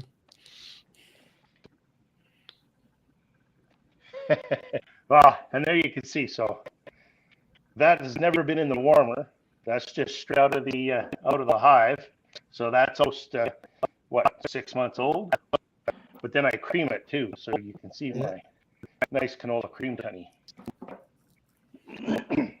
So. Well, thanks, Lee, for getting But Laura there's on. always. Go ahead, James. Oh, no worries. I was just going to say there's always the basic that need to be done. So that's just the beekeeping. Well, what I guess what I was talking about I is the keep other. telling all of my Yeah. I just keep telling my students and stuff like that. You know what? Mhm. The basics of it. You know you can't do advanced stuff until all of the basics is done. So.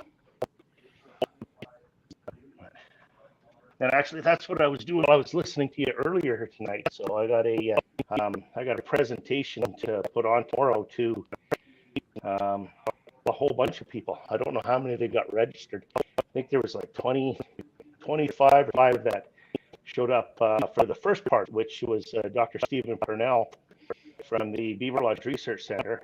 And then the second part I'm putting on tomorrow, which is, basically people to, here's what you're going to need, here's what you're going to expect if you want to, get into beekeeping. So, Yeah, I seen some, what was it? Some photograph or something you put on YouTube, I think it was. And all that was where yep. you were doing some teaching and whatever. Yeah, I've got a things going on YouTube, a few things going on Facebook. The spring class starting to start up here again too. So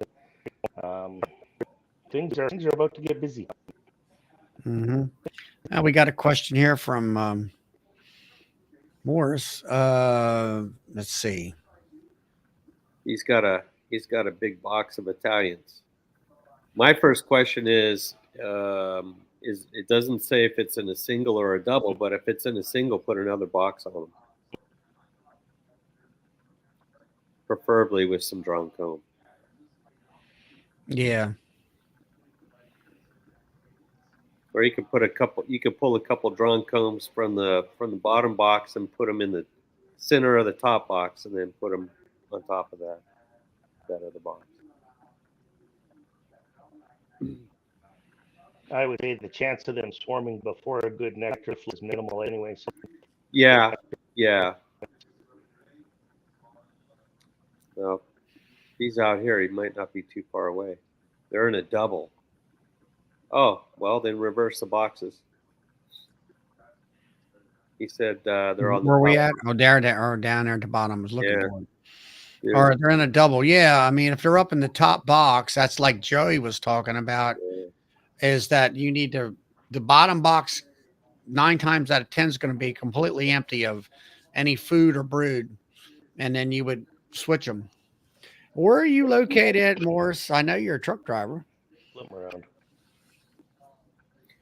Hey, Doug, I wanted to go back real quick to that freezing honey. So when you take it out of the freezer, you just let it slowly get to room temperature, and then it's good to go? Yep. How long does it take to get back to liquid? Just a few hours. Well, it stays Get liquid. back to liquid from It stays liquid. It never really. liquid. Yeah, it never really goes It's hard. always liquid. Okay.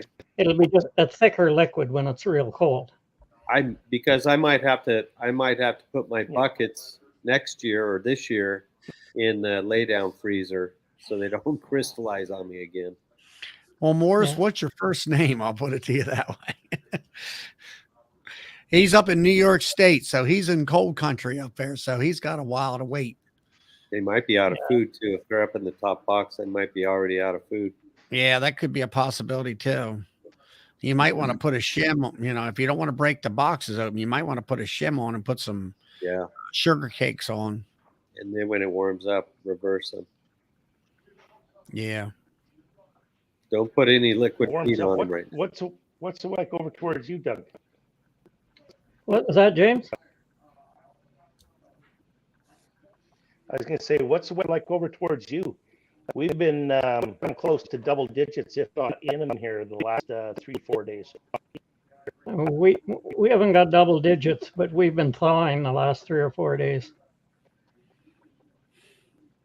Oh, Matt. Okay.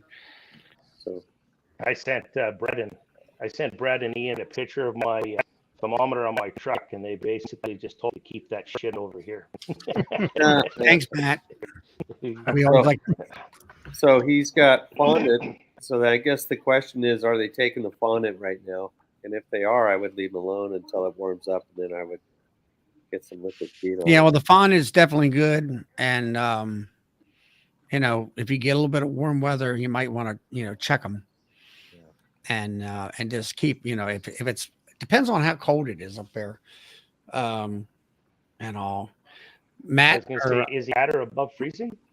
I don't know. I'm not sure. I would say, if it's only been in the 40s Because if here, it he's was above probably in the freezing, I 30s up just saw- there. He's north of me. Yeah, you don't want to 32 would be freezing, right? So as long as he's north of 32, I'd throw a bucket on him. 2 to 1. If we end up pulling ours out of the 1 to 1, we pull ours out of the barn, and I use 2 temperatures. So I won't pull them out of the barn if the daytime the nighttime lows are going below about -10. But I'll pull them out and I'll throw a bucket on them as soon as I can. As long as it doesn't go below -10, and the heat from themselves will keep that bucket warm, keep that feeding. But if he's got any temperatures that are going to go below -10 degrees Celsius, I wouldn't put any liquid feed on them. Yeah. And make sure you've got good buckets, and those buckets have got a good seal, because if you're going to feed in the cold temperatures, you can't have those buckets leaking. They need to have that good vacuum. The bees have got to pull it out, because if that bucket leaks, you killed that hive. And don't dig in them too much. Don't start breaking frames apart and pulling out frames right now. Wait till it gets a little warmer. Yeah, now leave them be right now. He said yesterday, I'll bring it up. He had 53 degrees. He checked them back then. And well, that's good. Yeah, but he's probably going to have some cold days coming. But as long as they're taking the fondant, I wouldn't worry about it.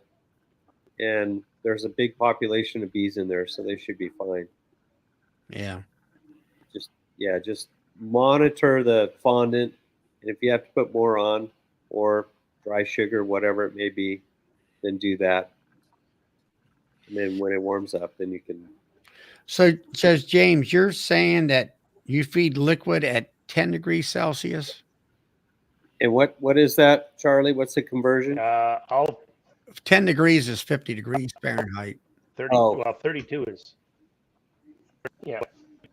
So I throw it on. So I won't pull my bees out of the barn until it's not forecasted to blow -10 at night. So -10 degrees Celsius. So what does that work out in Fahrenheit? 10 Celsius is 50 degrees. Minus 10. -10. So that's 14 degrees 10. Fahrenheit. Right. My rule of thumb is 42 degrees. If it's below 42 degrees, and I'm sorry, I don't know the conversion, I won't feed liquid feed because of the moisture issue. Well, 42 degrees is 6 Celsius. Yeah, I would lose. Yeah, I would a whole month. I don't have a month to lose. Yeah, I've never had a problem feeding my bees. Right, I never ever had a problem, and I can't wait for that.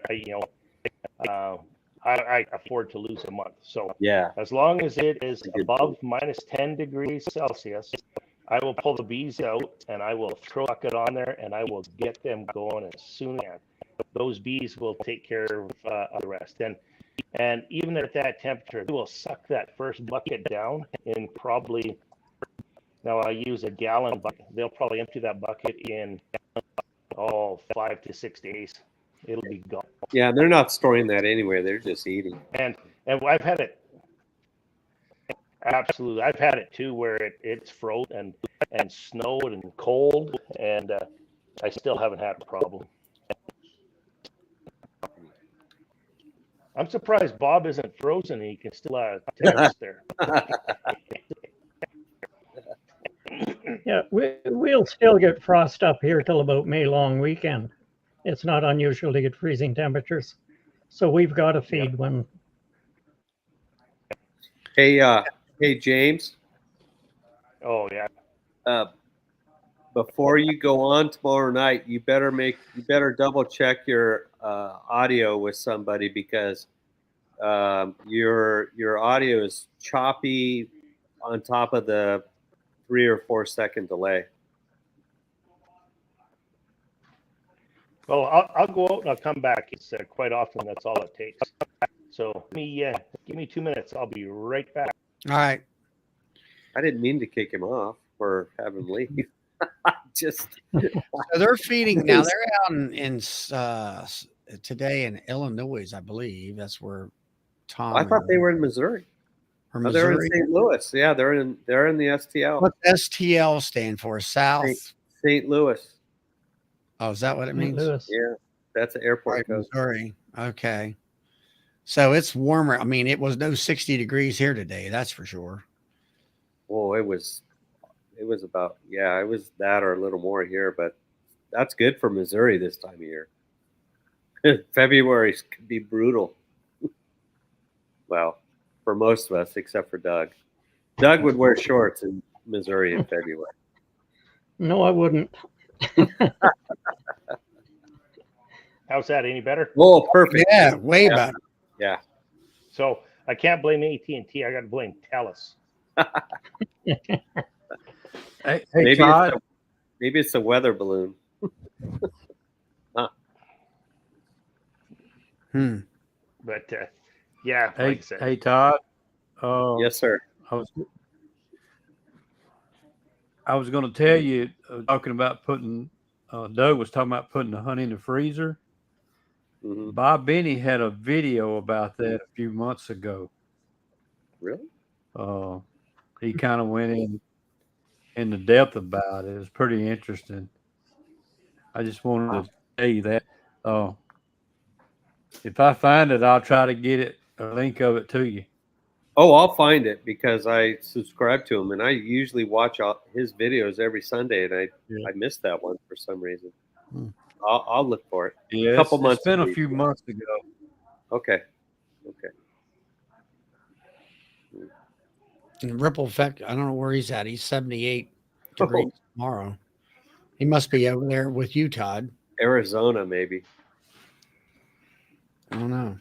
Or Texas.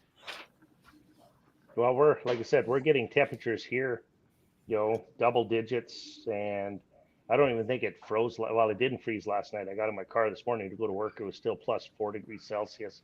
So it's crazy. If I didn't have the ventilation and everything I did in my bee barn, I would be a little concerned.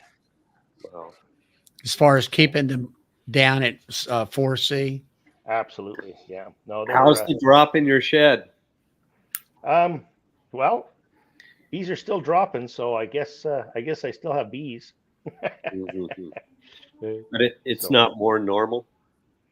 No, that's pretty much the way it is. I mean, there's the temperatures for my shed right now.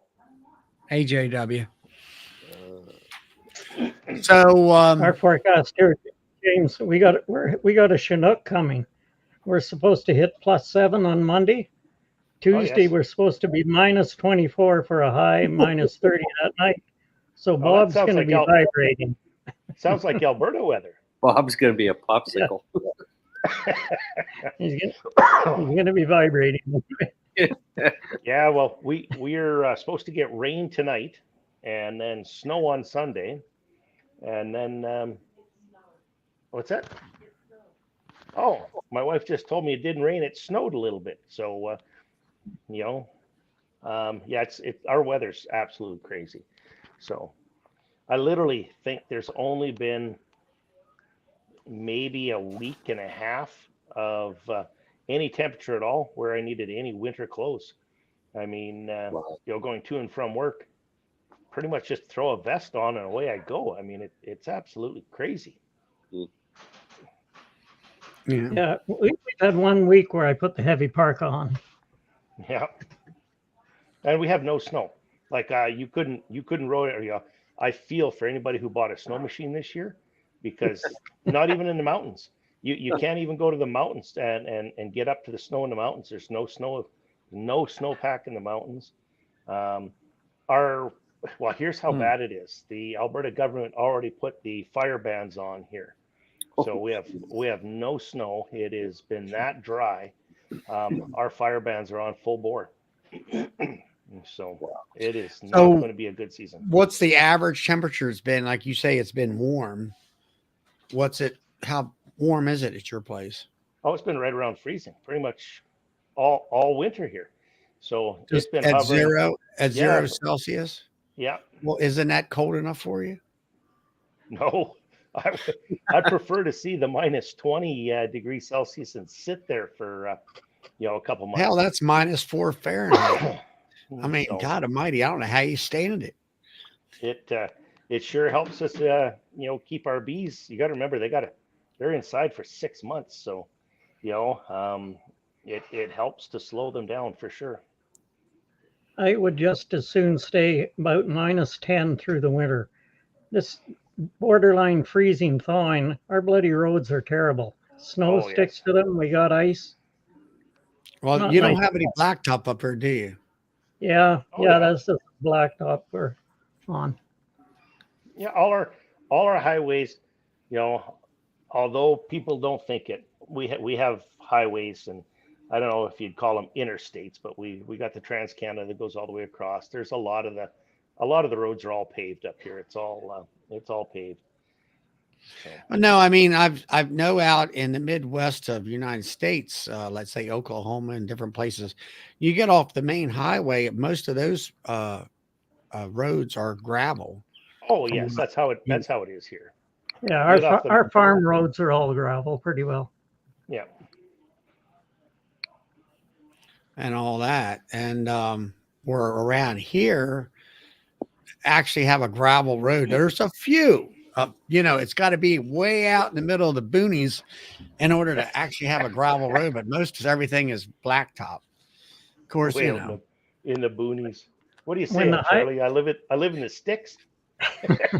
Oh, did you go to Calgary? What do you call it? B Expo thing? I absolutely did, and I was down there for the Bee Expo and the Canadian Honey Council meeting. So it was good. Lots of presentations down there. Lots of good presentations. Lots of information.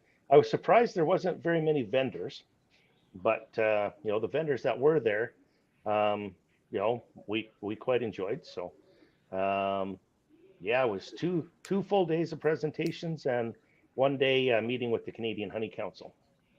And what do they do? Well, they are a volunteer organization that is supposed to represent the beekeepers' interest to the federal government in Ottawa. Which they don't. Sounds like it. Well, let's just leave it at that. Let's just leave. So, what was your you've been to Hive Life and all that stuff? Oh yeah. Was it like Hive Life at your convention? No. So the difference between say Hive Life and here. So when we were down at Hive Life or anything like that, you have beekeepers putting the presentations on. So up here, we had a few beekeepers put on a few presentations, but most of it was the research community and the research that they've been doing to help the beekeepers. So you had guys from the Beaver Lodge Research Center. You had people from the Manitoba government and stuff over there. We actually had some people there from the Canadian canola growers, the president of the sugar beet growers here in Alberta. People like that not only help support us, but we help support them. And the buy-in of some of these agricultural groups like the Canadian Canola Association and stuff, they're huge because they're finally starting to realize the benefit of pollination. Now, certain canolas will self-pollinate through the wind and everything like that, But what one of the presentations put on there is the seed canola needs a pollinator. So we'll just kind of take the seed canola out of that. But the other canola will self-pollinate. But what they find is when that canola self-pollinates, it grows many, many more stalks and many, many more offshoots from that stalk than what it would if it had pollinators pollinating it. So if pollinators pollinating it, it's one stalk with just a couple off, and they're finding that they're getting just as much seed out of the one that was pollinated with the pollinators as they did with one that self-pollinated. But the difference is the amount of fuel and everything that farmer had to spend or burn to get it off that when it was self-pollinated was, quite a bit more. And I don't know the exact numbers, but it wasn't quite double, but pretty close because of all the extra material that combine had to process.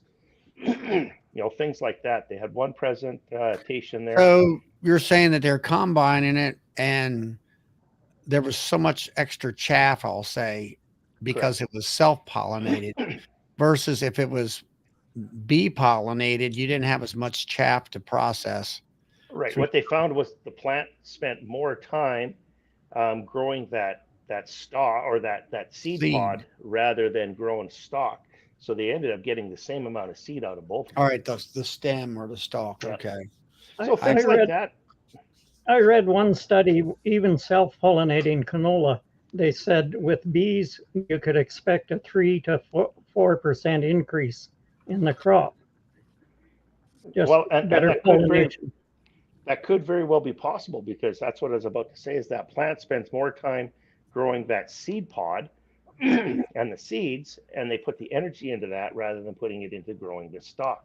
So, and now that the canola growers are realizing this, the canola growers that have stick to the science and they look at the science, they're starting to seek out the beekeepers.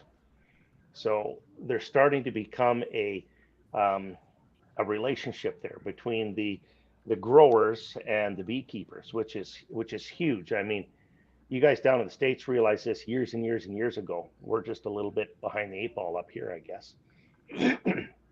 But then there was some research on the varroa mite and what they found with that. So I can't even pronounce the name of the chemical that they've or I guess it's a natural one, so I shouldn't use the word chemical. But hey, Alex. The Beaver Lodge Research Center has got figured out where it actually attacks the muscle structure of the varroa mite and not that of the bee. So they're in the midst of trying to get that certified. So that's going to be a game changer. What else did they have out there? They had a bunch of the research done towards whether if you made your own queens versus buying queens packages versus hives or nukes, and what the return on that investment was. And that bee researcher, she was actually nice enough to share her whole presentation with me, of which I've been dissecting, and that's really, really interesting too. So all of these things down there, it was really a good. I'm super glad I went. Mm-hmm. Hey guys, I'm going to sign off. I need to make some supper, and I have a couple of things to do this evening. So, well, have a good night, Todd. Well, good to see you, Todd. I'm glad you came on. And yeah, thank you for the tips on freezing honey, Doug, and then the warming tips, James, and everybody else. I'll report back. Hopefully, I can figure it out and get it right. Well, you see, if you lived up here, it's not hard to freeze honey all winter long. Yeah, I know. Unless you live where James is. Well, yeah, I couldn't freeze honey if I had to this year. Like this, it's weird. So a one-off. Yep. All right. Well, I'll see you guys later. Go too. I'll see y'all later. All right. Have a good night. Have a good night, Todd. See ya. All right. All right. Joey's going too, huh? I did get one sled ride in, James. Oh, did you get one in? Yeah. Oh, we couldn't do anything here. Like my quad, there's literally nothing out there. Like it's stubble. If I didn't know better, I would be, if I didn't know what the calendar date was, I'd be wondering why the farmers aren't planting, like aren't out there seeding. Like it is that there's nothing. So, there's absolutely no moisture out there at all. We've probably had 2 feet of snow, but every time it snows and we get some warm weather and it melts. Is it sinking in or is it running off? No, it's just sinking in, and it is not running off. Perfect. So your subsurface should be good. Yeah, that's I have to keep thinking about what you guys. You're out in the plains, and where like here in the United States, they depend on snow as their moisture for the whole entire year. Yeah.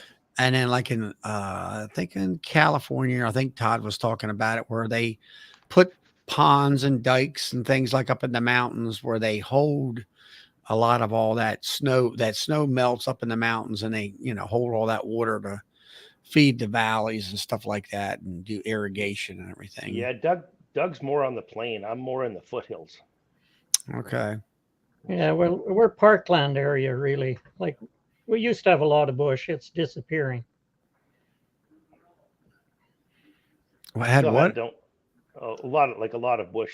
What ends up happening is the farmers end up clearing it for the larger, bigger machineries. That's what's happening over there too, Doug, or is it actually dying off? Yeah. When you say bush, is that like forest? Oh, okay. Trees and stuff. Okay. Yeah. It used to be there would be trees between every quarter, or for the longest time, the common practice was to have windrows of trees down your field, usually running north and south or against the prevailing wind to help bust that wind up, if you would, so you wouldn't end up with a lot of soil erosion. Right. But as the equipment gets bigger and, fuel costs and fertilizer costs go up, you need that land in order to make that revenue, and it gets bulldozed over, burnt up, and then the next thing you know, you have no more windrows. So they like to use a satellite instead of steering. They just want to go a mile straight and turn around and rest for the next mile again. Yep. Yeah. I mean, that's what they're doing here. Everything is you get your fields all GPSed, and now I don't know whether you guys get it. They have these drones, and I'm talking big drones with like 3-foot, propeller blades on them. Oh, for spraying? And they're spraying the cornfields or mapping or something of that nature. I'm not sure exactly all the stuff. And then starting. Yeah. And then precision planting is a big thing now, where that, if you plant a row here this year, they're going to step that planter over so many inches and plant there, and all that kind of stuff. It's way they've beyond. Even got it. They've got it now, Charlie, where the drill. So you can. I know some people up here where I go hunting all the time.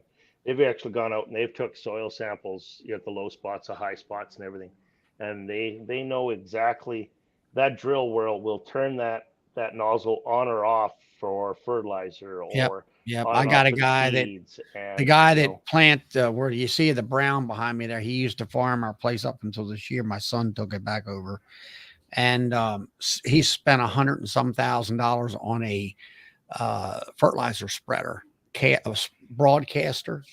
Yep. And he maps everything, and then he has how much corn or whatever, came off, and it maps the production of the field, and then that feeds into that planter or fertilizer, and it shuts, like you say, it puts more on, less on, or turns it all the way off. Yep. And I think it saved him like $100,000, over a course of a couple of years. Oh yeah, it's crazy. It's crazy stuff. Up here, Charlie, we have what they call zero tillage. The fields aren't worked at all. They're seeded in the spring, harvested. Next spring, when they seed, the air seeders will actually go in between the last year's row of seeds. So they're seeding in between the stubble rows. Yeah, that's what they call that precision planting now. There's Mr. Alex. Long time. Alex? I haven't seen you in a long time. taking quite a break from bees. I'm the kind of person that hyper focuses on things, so I burn out pretty easy. And that's the great thing about beekeeping in Canada. You can take a 6-month break. So he's been staying in his insulated hive. There you go. Yeah. Well, did you make yourself a queen cell carrier? I have all the parts. There you go. I got the last parts yesterday. I got the foam for the bottom and the bolts and nuts and washers. Nice. Everything else been delivered. I've been thinking of making a video in French since you've already made it in English, but pretty much nobody here in Quebec listens to my videos. I have the same problem. I'm surprised anybody listens to mine. I mean, I could film it anyway, and I got the secondary computer running after months. Maybe on my Facebook page, because it's going to be centered more over here, since, well, that's where I am. I'm going to try and target people that are around me. Like the name, Bob said something like, what the heck does like Lagrange like has to do with beekeeping? But the thing is, in French, it's an immediate link to agriculture. Like it's pretty close to barnyard bees. You know Dave from Barnyard Bees? Yeah. Well, Lagrange in French, Lagrange bees, it translates to something that's very close to barnyard bees. So Lagrange, is that a barn? Yes, it literally means the barn. Lagrange, the barn. Okay.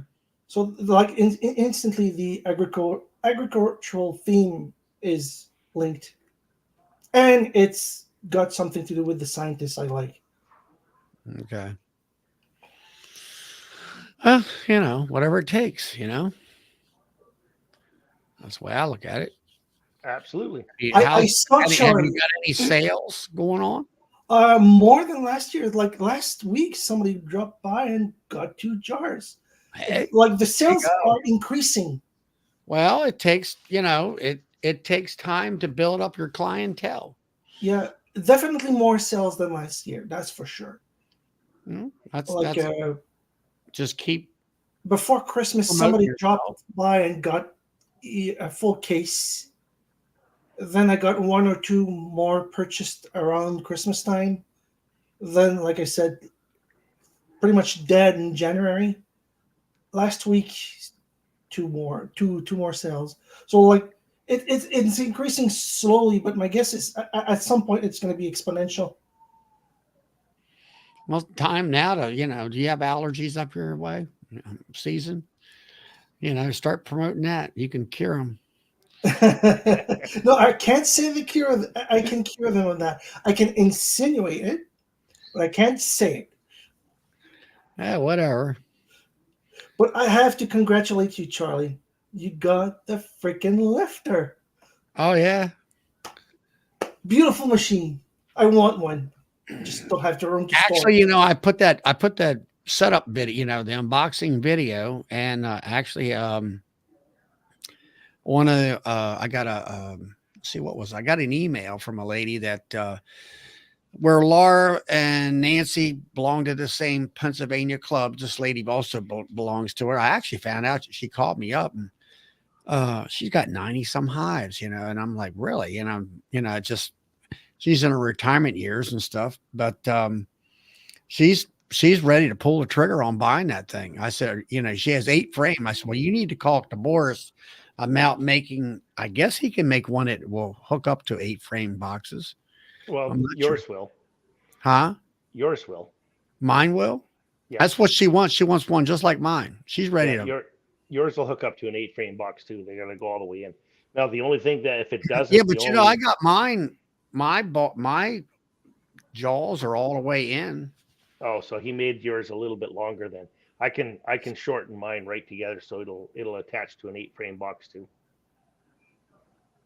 So now that was another thing. You told me that your wheelbase, the center of the wheels is 24 inches. 24, What's his normal size then? It looked like to me it wouldn't be able to be any narrower. Yeah. So you know those plastic pieces you put on to put the wheels out? Those are, I think those are only what, 2 inches on the normal one. The problem with that on the narrower one is when you lower your box, those tires hit the box. So having it out, yeah, because I mean when you lower the lifting arms down, they go in between the tires, right? And I can get pretty much the box almost to the ground. But yeah, you just can't lift it up to get it off, right? So the normal one, it would come down and it would hit the box. The box would hit your tires. That's why I was saying you wanted to make sure. All right, so they're really narrow, and the box is going to come and hit the tires. Right. Really, man, I'm looking at this thing. I'm like, I'm so glad now. Once you told me that I am really glad that it's 24 inches wide, and because it's very stable. Absolutely. To me, I would think he would want to do 24 inches wide on all of them. Well, and he may have switched it. So I haven't talked to Boris since I picked mine up, 2 years ago, 3 years ago? At least I can't 2 years remember what it was now. There you go. What do you got there? You got there's the machine. There's a box. You got the box. Where'd you find the box at? Amazon? I gave them all the links. They were on my video. I got all the parts. There you go. Oh. The Inkbird, bolts, connectors. Now, James, I watched your video on that. I was a little bit shocked about you. Oh, why is that? Because I'm thinking to myself, you actually used a Dremel tool and not something with like a shearing punch to get that thing a nice, clean cut. Well, I was have like, one. boy, that is definitely not James. I have one, but everybody doesn't have one. So I mean, it's like, boy, what a sloppy cutting job that is. That's not James. I don't have one either. But I would have thought that you'd have your milling machine out there with a 2-flute, bit. Well, actually, milled that out. I actually have a knockout punch. I don't know if you know what a knockout punch is. So I have a full set of knockout punches that. So electricians use them all the time, and they will cut like an absolute perfect hole every time. But I think my set of knockout punches is probably, I think the round set is probably about $1,200. The square set I think is about $3,200. It's not something that anybody would have, right? So, yeah, that was a lot of money. What I'm going to use is I have a set of Milwaukee hole saws. That's what I'm going to use. Yep. And a pair of tin snips. Just cut the holes smaller, Alex. On my video, if you saw, I filed it out, cut it small because you want that Inkbird controller to fit in there tight. And do you know what a magic bag is? So you can find a magic bag at a store. So where you pull the rabbit out? No. I just got to I got to finish the video. But basically what I did is, the last time I was out at the farm, I grabbed myself a baggie full of wheat. So a magic bag acts like a heat sink in the bottom of that. So in the bottom of that, you know how I put that little piece of foam in the bottom? I think I know what you're talking about. Right. I sewed up a little magic bag to go in there, and it's got 2 pockets where my heating elements go inside those pockets. And what ends up happening is that wheat will heat up. It holds the bags, because I got lots of comments back. Oh, the heat, it swings plus or minus too many degrees. It goes up 4 degrees. You need thermal mass. You use those as thermal mass, basically. But it doesn't. That Inkbird controller, if you read that, you can set it up so that heater can go on and off, on and off, on and off, on and off, and maintain that very, very close. But it's a pain in the butt. But if you sew that together, I made that little cloth bag, the heating elements go inside of it. It's just filled with wheat. It becomes that thermal mass. It becomes that heat sink. And it takes all of those problems right away. I just haven't uploaded that one yet. So there's a little tidbit to the next video that's coming out for that. Well, I haven't started assembling it yet because I just got the last parts today. So I'll wait a bit more. There's no hurry anyway. So, And well, I like don't might know. have trouble finding wheat. The local health food store should have it. You know, Another thing you could do, Alex, if you kind of mess that cutout a little bit, and I'm sure that cutout's a little on the sharp side, isn't it? it's a thin box, so yeah, I cut it all out and then I just filed it File it, to show and then everybody how to. what get we've it. done in the past is you get yourself some quarter-inch hose, and you slit it, and then you can put that around there like a gasket. Or silicone tubing could do. Yeah, you won't have to, because as soon as the Inkbird controller goes in there, it covers. So that Inkbird controller has a quarter-inch lip all the way around. Oh, okay, Side, it's got so a, covers it's it. got a, And then on the inside, surround. yeah, it's got a couple plastic pieces that hold it in tight. So you won't need to. It's once you get the controller in, you're laughing. I have it right here. There goes the sensor probe. Yep. If you Yeah, look, so you see how it's got that little lip there? Mm-hmm. Yeah. So that'll go right into that hole. Okay. Yeah, David Hughes. Charlie is bigger. I'm not sure what that's about. And Bruce Brown says he's got one of the lifters, and he said it'll fit an 8 frame and 10 frame. But I'm really happy the fact that you said the 24 inches, and I stated that. I emailed Boris. I told him I knew you and Brad, and I wanted like 24-inch wheel spacing. Now, what I did, the one thing I did do to that lifter that I didn't really say much, I didn't say anything about it on the movie or the video, was that where the cotter pins are and you had your wheel, I went ahead and I went out to the shop and I got flat washers to fit the axle on the little wheels and the big wheels. So I put the wheel on, put the flat washer on, and then I put my cotter pin in. So I didn't want the cotter pin to sit there and wear on my wheels. Yeah, and the only thing I had to do, exact same thing. Yeah, the only thing I had to do was I only took one of the plastic, I'll say they were like 3 3/4 or 4 inches long things. He had one there was cut a little off. And I went ahead, I measured, I said, okay, I need 1/8 of an inch space. So I took it out to the bandsaw and cut that, and I made a little fence up and cut that off perfectly 1/8 of an inch. And then I had a horizontal sander, and I just kind of just made a nice sand job on there and took the burrs out and put that in there and put the flat washer on the other side and put the cotter pins on. The little wheels, I didn't have to do anything, and I just put the flat washers on. And other than that, everything went together very nicely. The instructions were pretty precise on what to put on, what different things. The only other thing I would suggest you do, Charlie, is when you get a chance, is take that top off of the battery box there. Mm-hmm. And everything in there is with alligator clips. So, or spade connector, sorry, a spade connector. So there's a male and a female spade connector in there. And I just crimp them a tiny bit because like any spade connector you get, they're designed to go on and off. And they are a little bit loose. I just tighten mine up. And I think that's the difference between, I've never ever had a problem with my electrical connections on mine, but I think Nathan has. And I think now, when you say a the spade, difference. is that one of them things that's kind of like it fits in there like that? Exactly. Yeah. Yeah, they're kind of like rounded over on the edges, like a little rounded roll. Yeah. And then they fit in there like so. Exactly. So there is a battery in there. And that was the only other thing I noticed was that when you lifted it up, it was kind of heavy, or weighty on that side. It wasn't balanced. But then when I put the hive on the front of it, then it seemed to balance, everything was balanced out much better.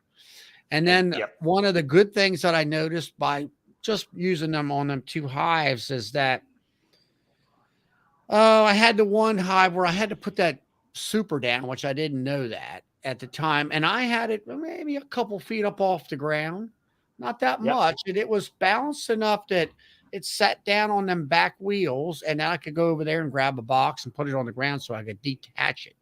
Yep. And I think that the support bars for the extra boxes kind of gotten away with the telly cover a little bit, but I got it unhooked, from that hive. And I said, well, before I hook up the other one, I'll just pull them off, and because they pull out with a pin. Yep. And I went ahead and did it that way, and it worked fine. And then I was able to get the other hive latched up, and everything was fine with that. There you go. So when we bought ours, it was several years ago. They all they had was that number one, but it come with a little solar panel on it. So when mine we're did too. Yeah. It's charging all the time. Everybody is shocked and amazed because I never plug mine in throughout the whole season. Well, It mine sits was out at there and it charges up 12.5 when I needed to go. 12.5 Yeah. volts or whatever you want to call it, charging, and 13 is the highest.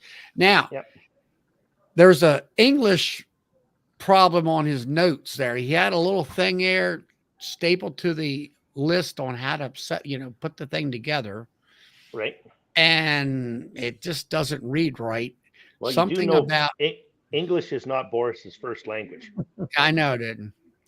Well, what I'm getting at is it says something about charging it and something about turning the box on or off or something. The switch, all the switch turns on or off is it just turns on and off your voltmeter.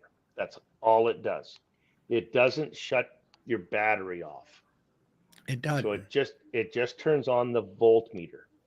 So I put an additional switch in there that will disconnect it. So it disconnects it from the solenoid or the switch and everything in there. It doesn't disconnect it from the solar panel. So, and that's a modification I made to mine, right? Wonder why he doesn't. Or what's the purpose? Power saving? No, the only reason I do it is call it I won't say it too loud. I don't want my wife to hear me, but it's my OCD, if you will. So I like to have things shut down and isolated. So that's the pilot coming out in me. The master switch is always the last thing you shut off, right? The computer I managed to fix has this incredibly annoying habit of powering on by itself, doing a disk defrag, and then powering off. I hate that. When I turn something off, I want it to stay off. So I took the habit of just switching the power flip, the power switch. I haven't figured out the configuration to disable that annoying thing. Like I say, that's just me. Just me. Yeah, I'm surprised that Boris hadn't put a kill switch in on a thing. I thought that's what that was. It just turns that meter on. That's all that does. It just turns on the volt. So I don't have to turn the meter on, and I can just keep raising and lowering. You can keep on trucking. Really? Yep. Yep. But the meter's good to know because, if you end up using it like I do, so I should back up. If you end up abusing it like I do, that thing lifts. He says it's good for 4 supers. I kid you not. I picked up a pallet of bees with 4 supers on there, right full. The top 2 are full of honey, plus the brood box. Pick that thing up and away I go. I abuse that thing, and I know I shouldn't, but it does everything he says it'll do, and then some. Mm-hmm. I'm glad I bought the high. I was going to do it anyway, but the hydraulic piston, the electrical hydraulic. Yep, that's the way to go. Hit the button. All that. Hit the button, it raises right up. Yeah. Yeah, I went and pulled all the batteries, so I got all the batteries pulled out. They're all in the garage because trying to get things all charged up. I'm soon going to have to, get the electric fence out. When you stop and think about it, April 1st is 5 weeks away. Yeah. 5-6 weeks. So yeah, batteries are pulled out, getting batteries charged up. I'm digging out electric fencers. Well, you saw the stack of frames I still got to put together. So there's still, I don't know, a couple thousand frames I need to get put back together or put together. And we got what, 2 or 3 or 400 boxes we got to dip. It's going to be a busy spring. Same over here. I'm not taking I'm gonna not go above 30 hives, but those bees that have survived are gonna need room come spring once the population starts booming. So I need at least another 20 bucks. Oh, I got all that ready, so I'm good for them when they come out of the barn. But yeah. This coming week I got 2 new. I'm expanding from 12 to 14 honey production hives. Oh, I heard and that. I'm reducing my nukes down by 4, and so I'm still maintaining 30 hives, but it just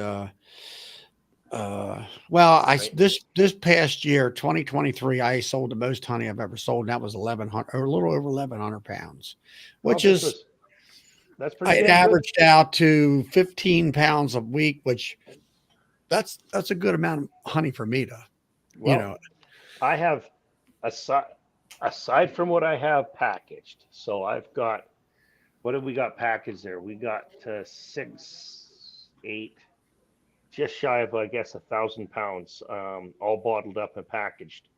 But aside from that, I have only 240 pounds. I've only got 4 pails left, which is perfect. I got 17 pails left. 5-gallon pails? Yeah. There you go. So get on sales. But I contacted the store that has the open offer, and they said, "Well, we're more like in the fall." And I'm going to take your name anyway, so we'll see.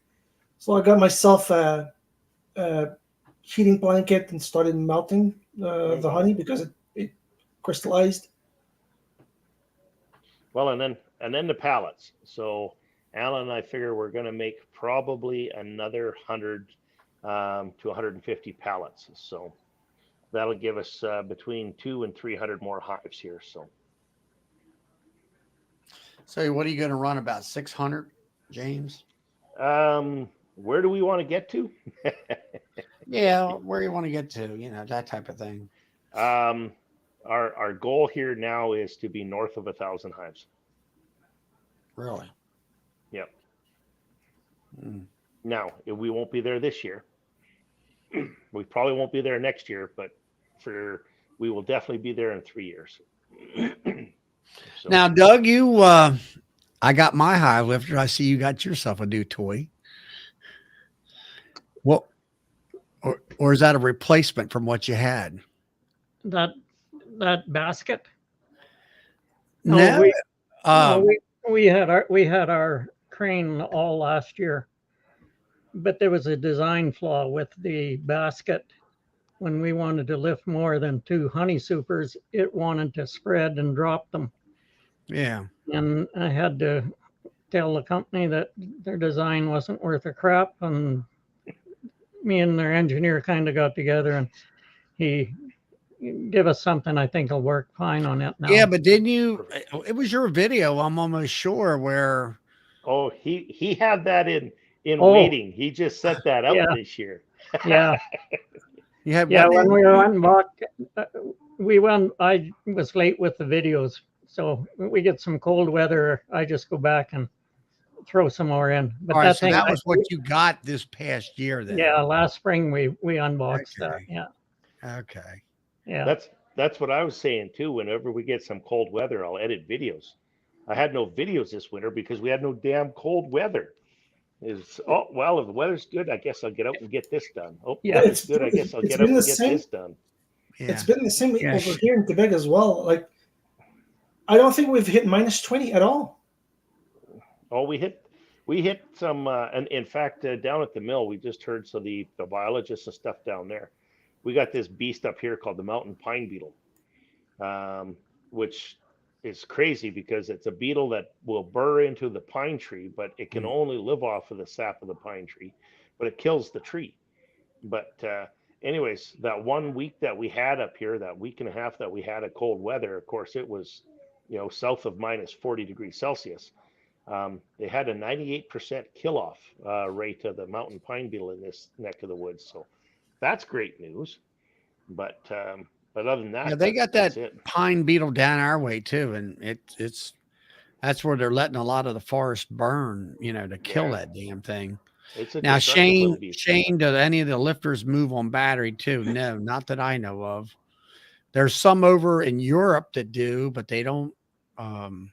They're expensive. They're like $5,000 or $6,000 or more.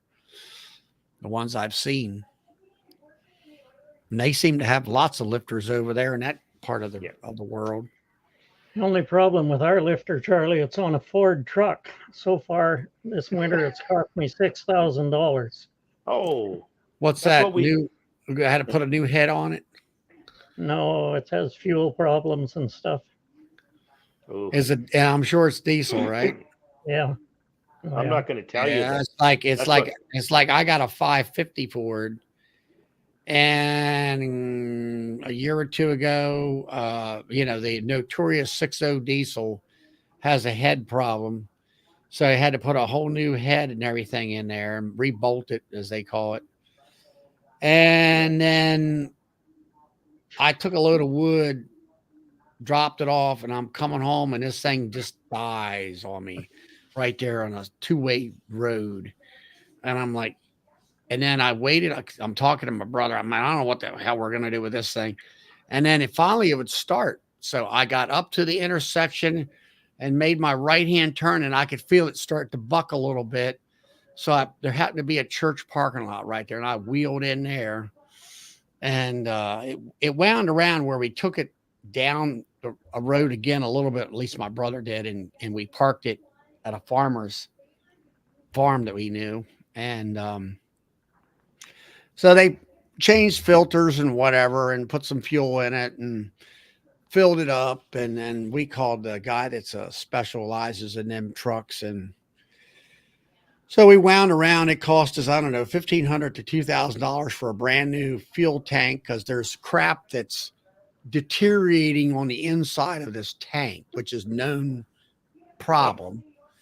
And then he says the pickup valve, which is off the pump, had broken off. He said that's why when you went around, it kind of sputtered because it wasn't picking up fuel. Or I always made sure that I had at least a half a tank of fuel in that thing all the time.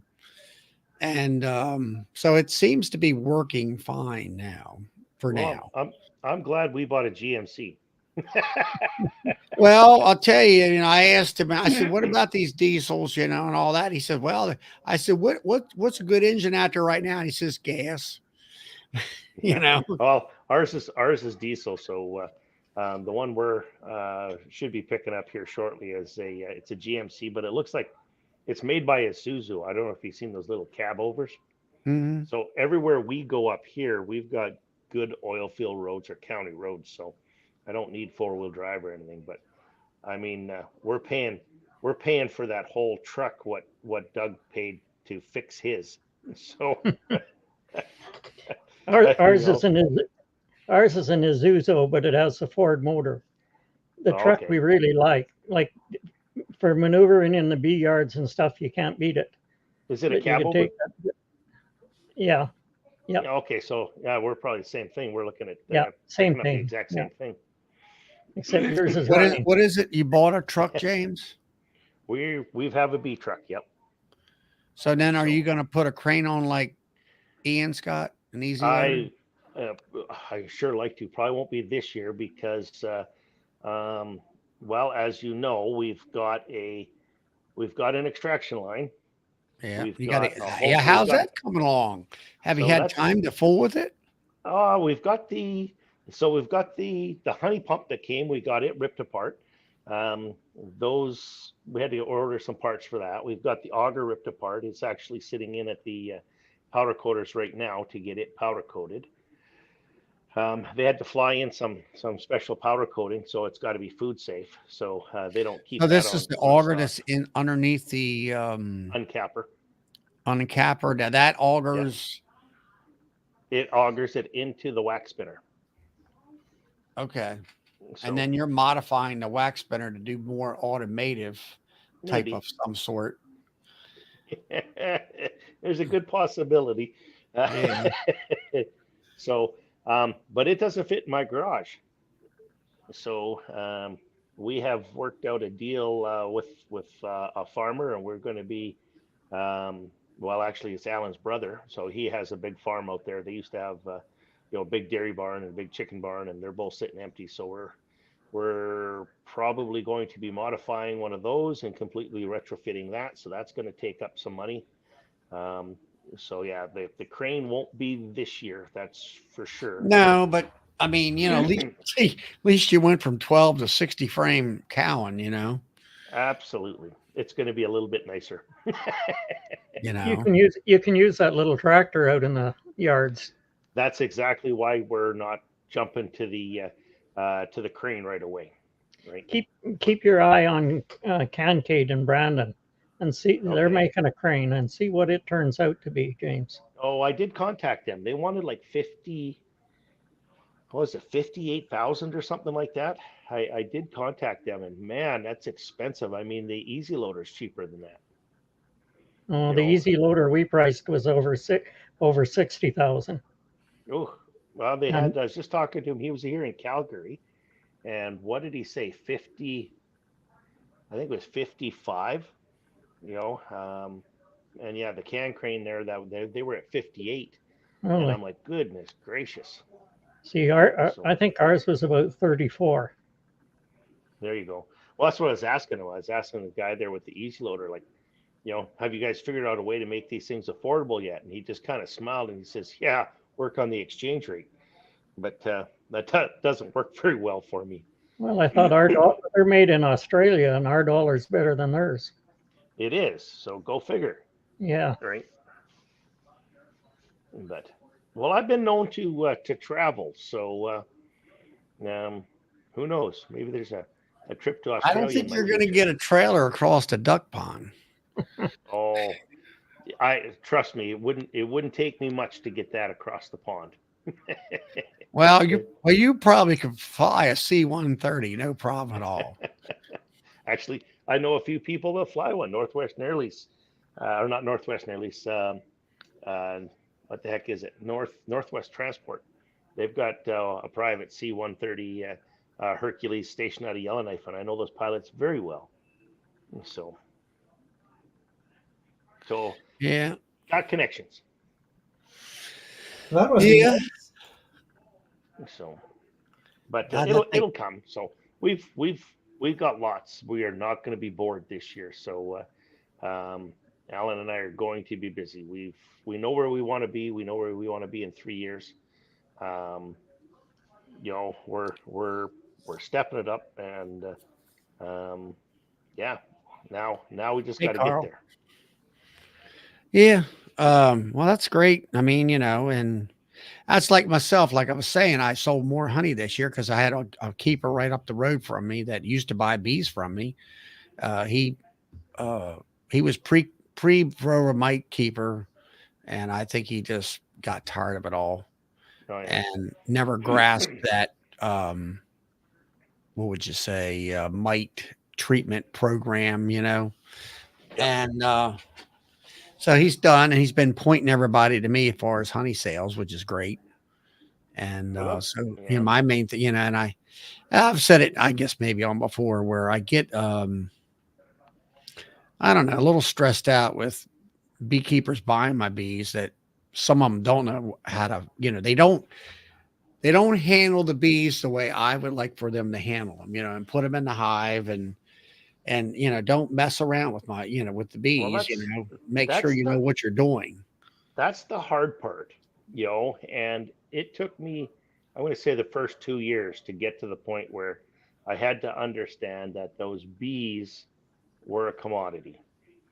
And you know what? The farmer that sells the the grain has no idea where the grain's going or what's happening to it. And at that point, you really, as much as I hate to say it, but the minute you sell those bees, they're not your bees.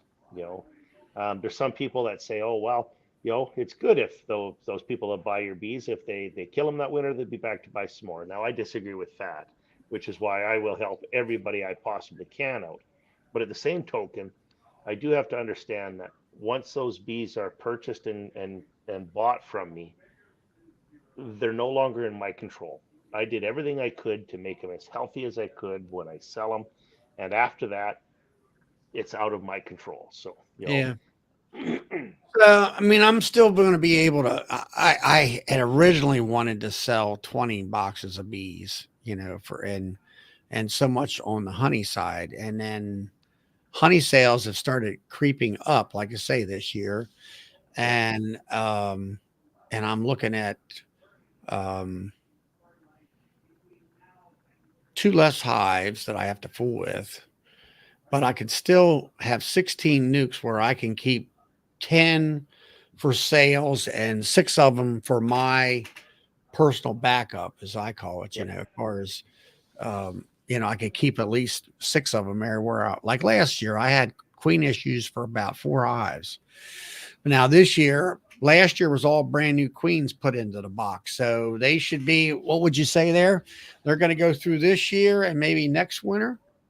When Or did they go in? they went in this after The past honey fall? season, after in the Yeah. fall. So they'll make it all through this year. I'd look at requeening them, you know, the following year there. Take a real good look at them at the end of this year.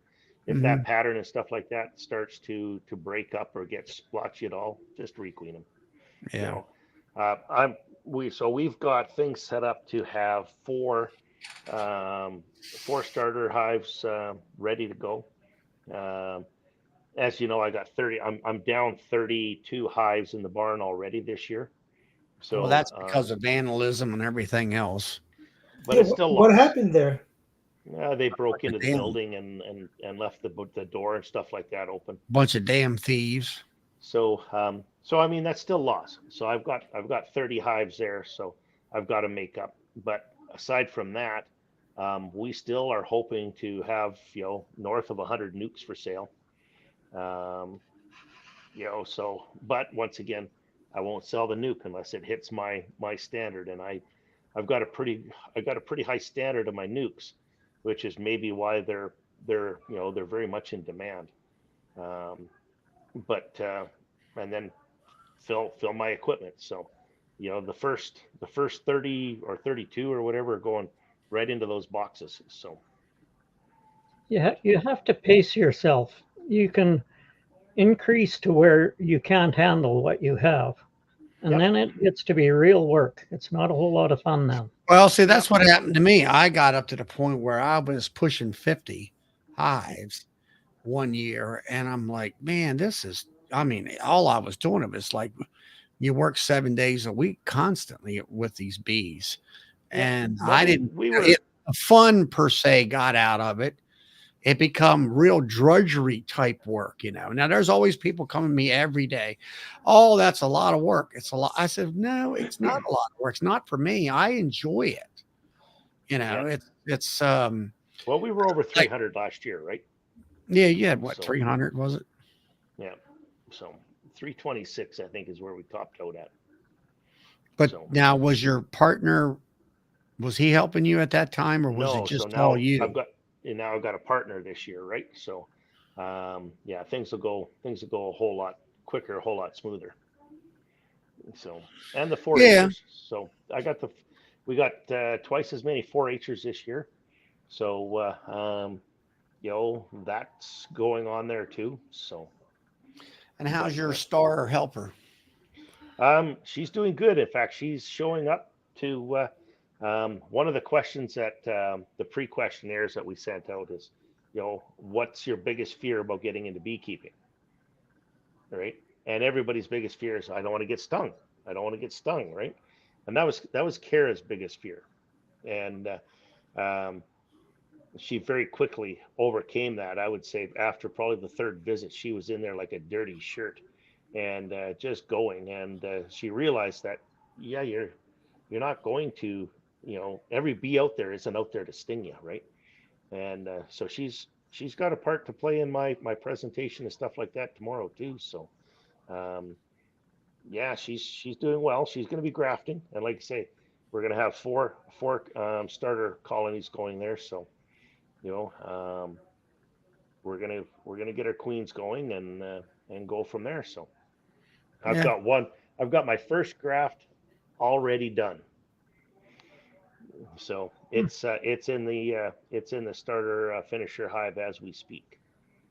So it'll be interesting to see if they draw them out. In February? Already done. So Doug's laughing. He knows what I've been up to here. So yeah, I've got my hive heaters cranked up, and they're on their probably second or third cycle of hatch brood in there. So they're going very, very well. So second, I guess they'll be on the second cycle. So it was enough that I was able to fill a nuke box with brand new bees. So now they've got a grafting frame in there. So we will see how that's doing tomorrow. So you got it'll be interesting. So it was funny because when I was down in Calgary, bunch of the queen breeders down there, I went over and I was talking to them. So they put on a presentation as well. So I went over and talking to them, and it's like, so why don't you guys have queens ready earlier? And they're like, well, whoa. They looked at me like I had 5 heads, and they're like, well, what do you mean? Why don't we have them earlier? Like, how are you going to do them earlier? We can't add months. And I looked at them and says, why not? Well, they were shaking their heads, right? And yeah. Anyways, long story short, after I told them what I had going on, I had their 100% undivided attention. Let's put it that way. So. And who were these folks? They are the some of the big queen breeders up here in Canada. Yeah. So you talked about your hotted box and all that stuff. They didn't know what to think, and yeah, but like I said, they all took my number. They were, and it was interesting because I wasn't going to go and talk to them. And Ian's like, no, you need to go talk to these people. You need, and they'll listen to you. And it's like, well, okay, let's go see. But yeah, when they were telling me, well, you know what, you can't do it earlier. We can't add months. And I'm like, why not? And then they're like, well, we can't have, how are they going to do the mating flights? How are they going to do, how are you going to mate them? Easy, and yeah, they looked at me like I had 5 heads, but I don't know whether it's going to work or not. We're going to find out. So, how did you get drones indoors? So I'm assuming you're breeding indoors. So we're going to do AI, Alex. Doug's just laughing. So I have 2 drone colonies that I absolutely flooded in the fall with more drones than the girls could kick out. So there's 2 colonies in there that are probably, I don't know, 30% drones still.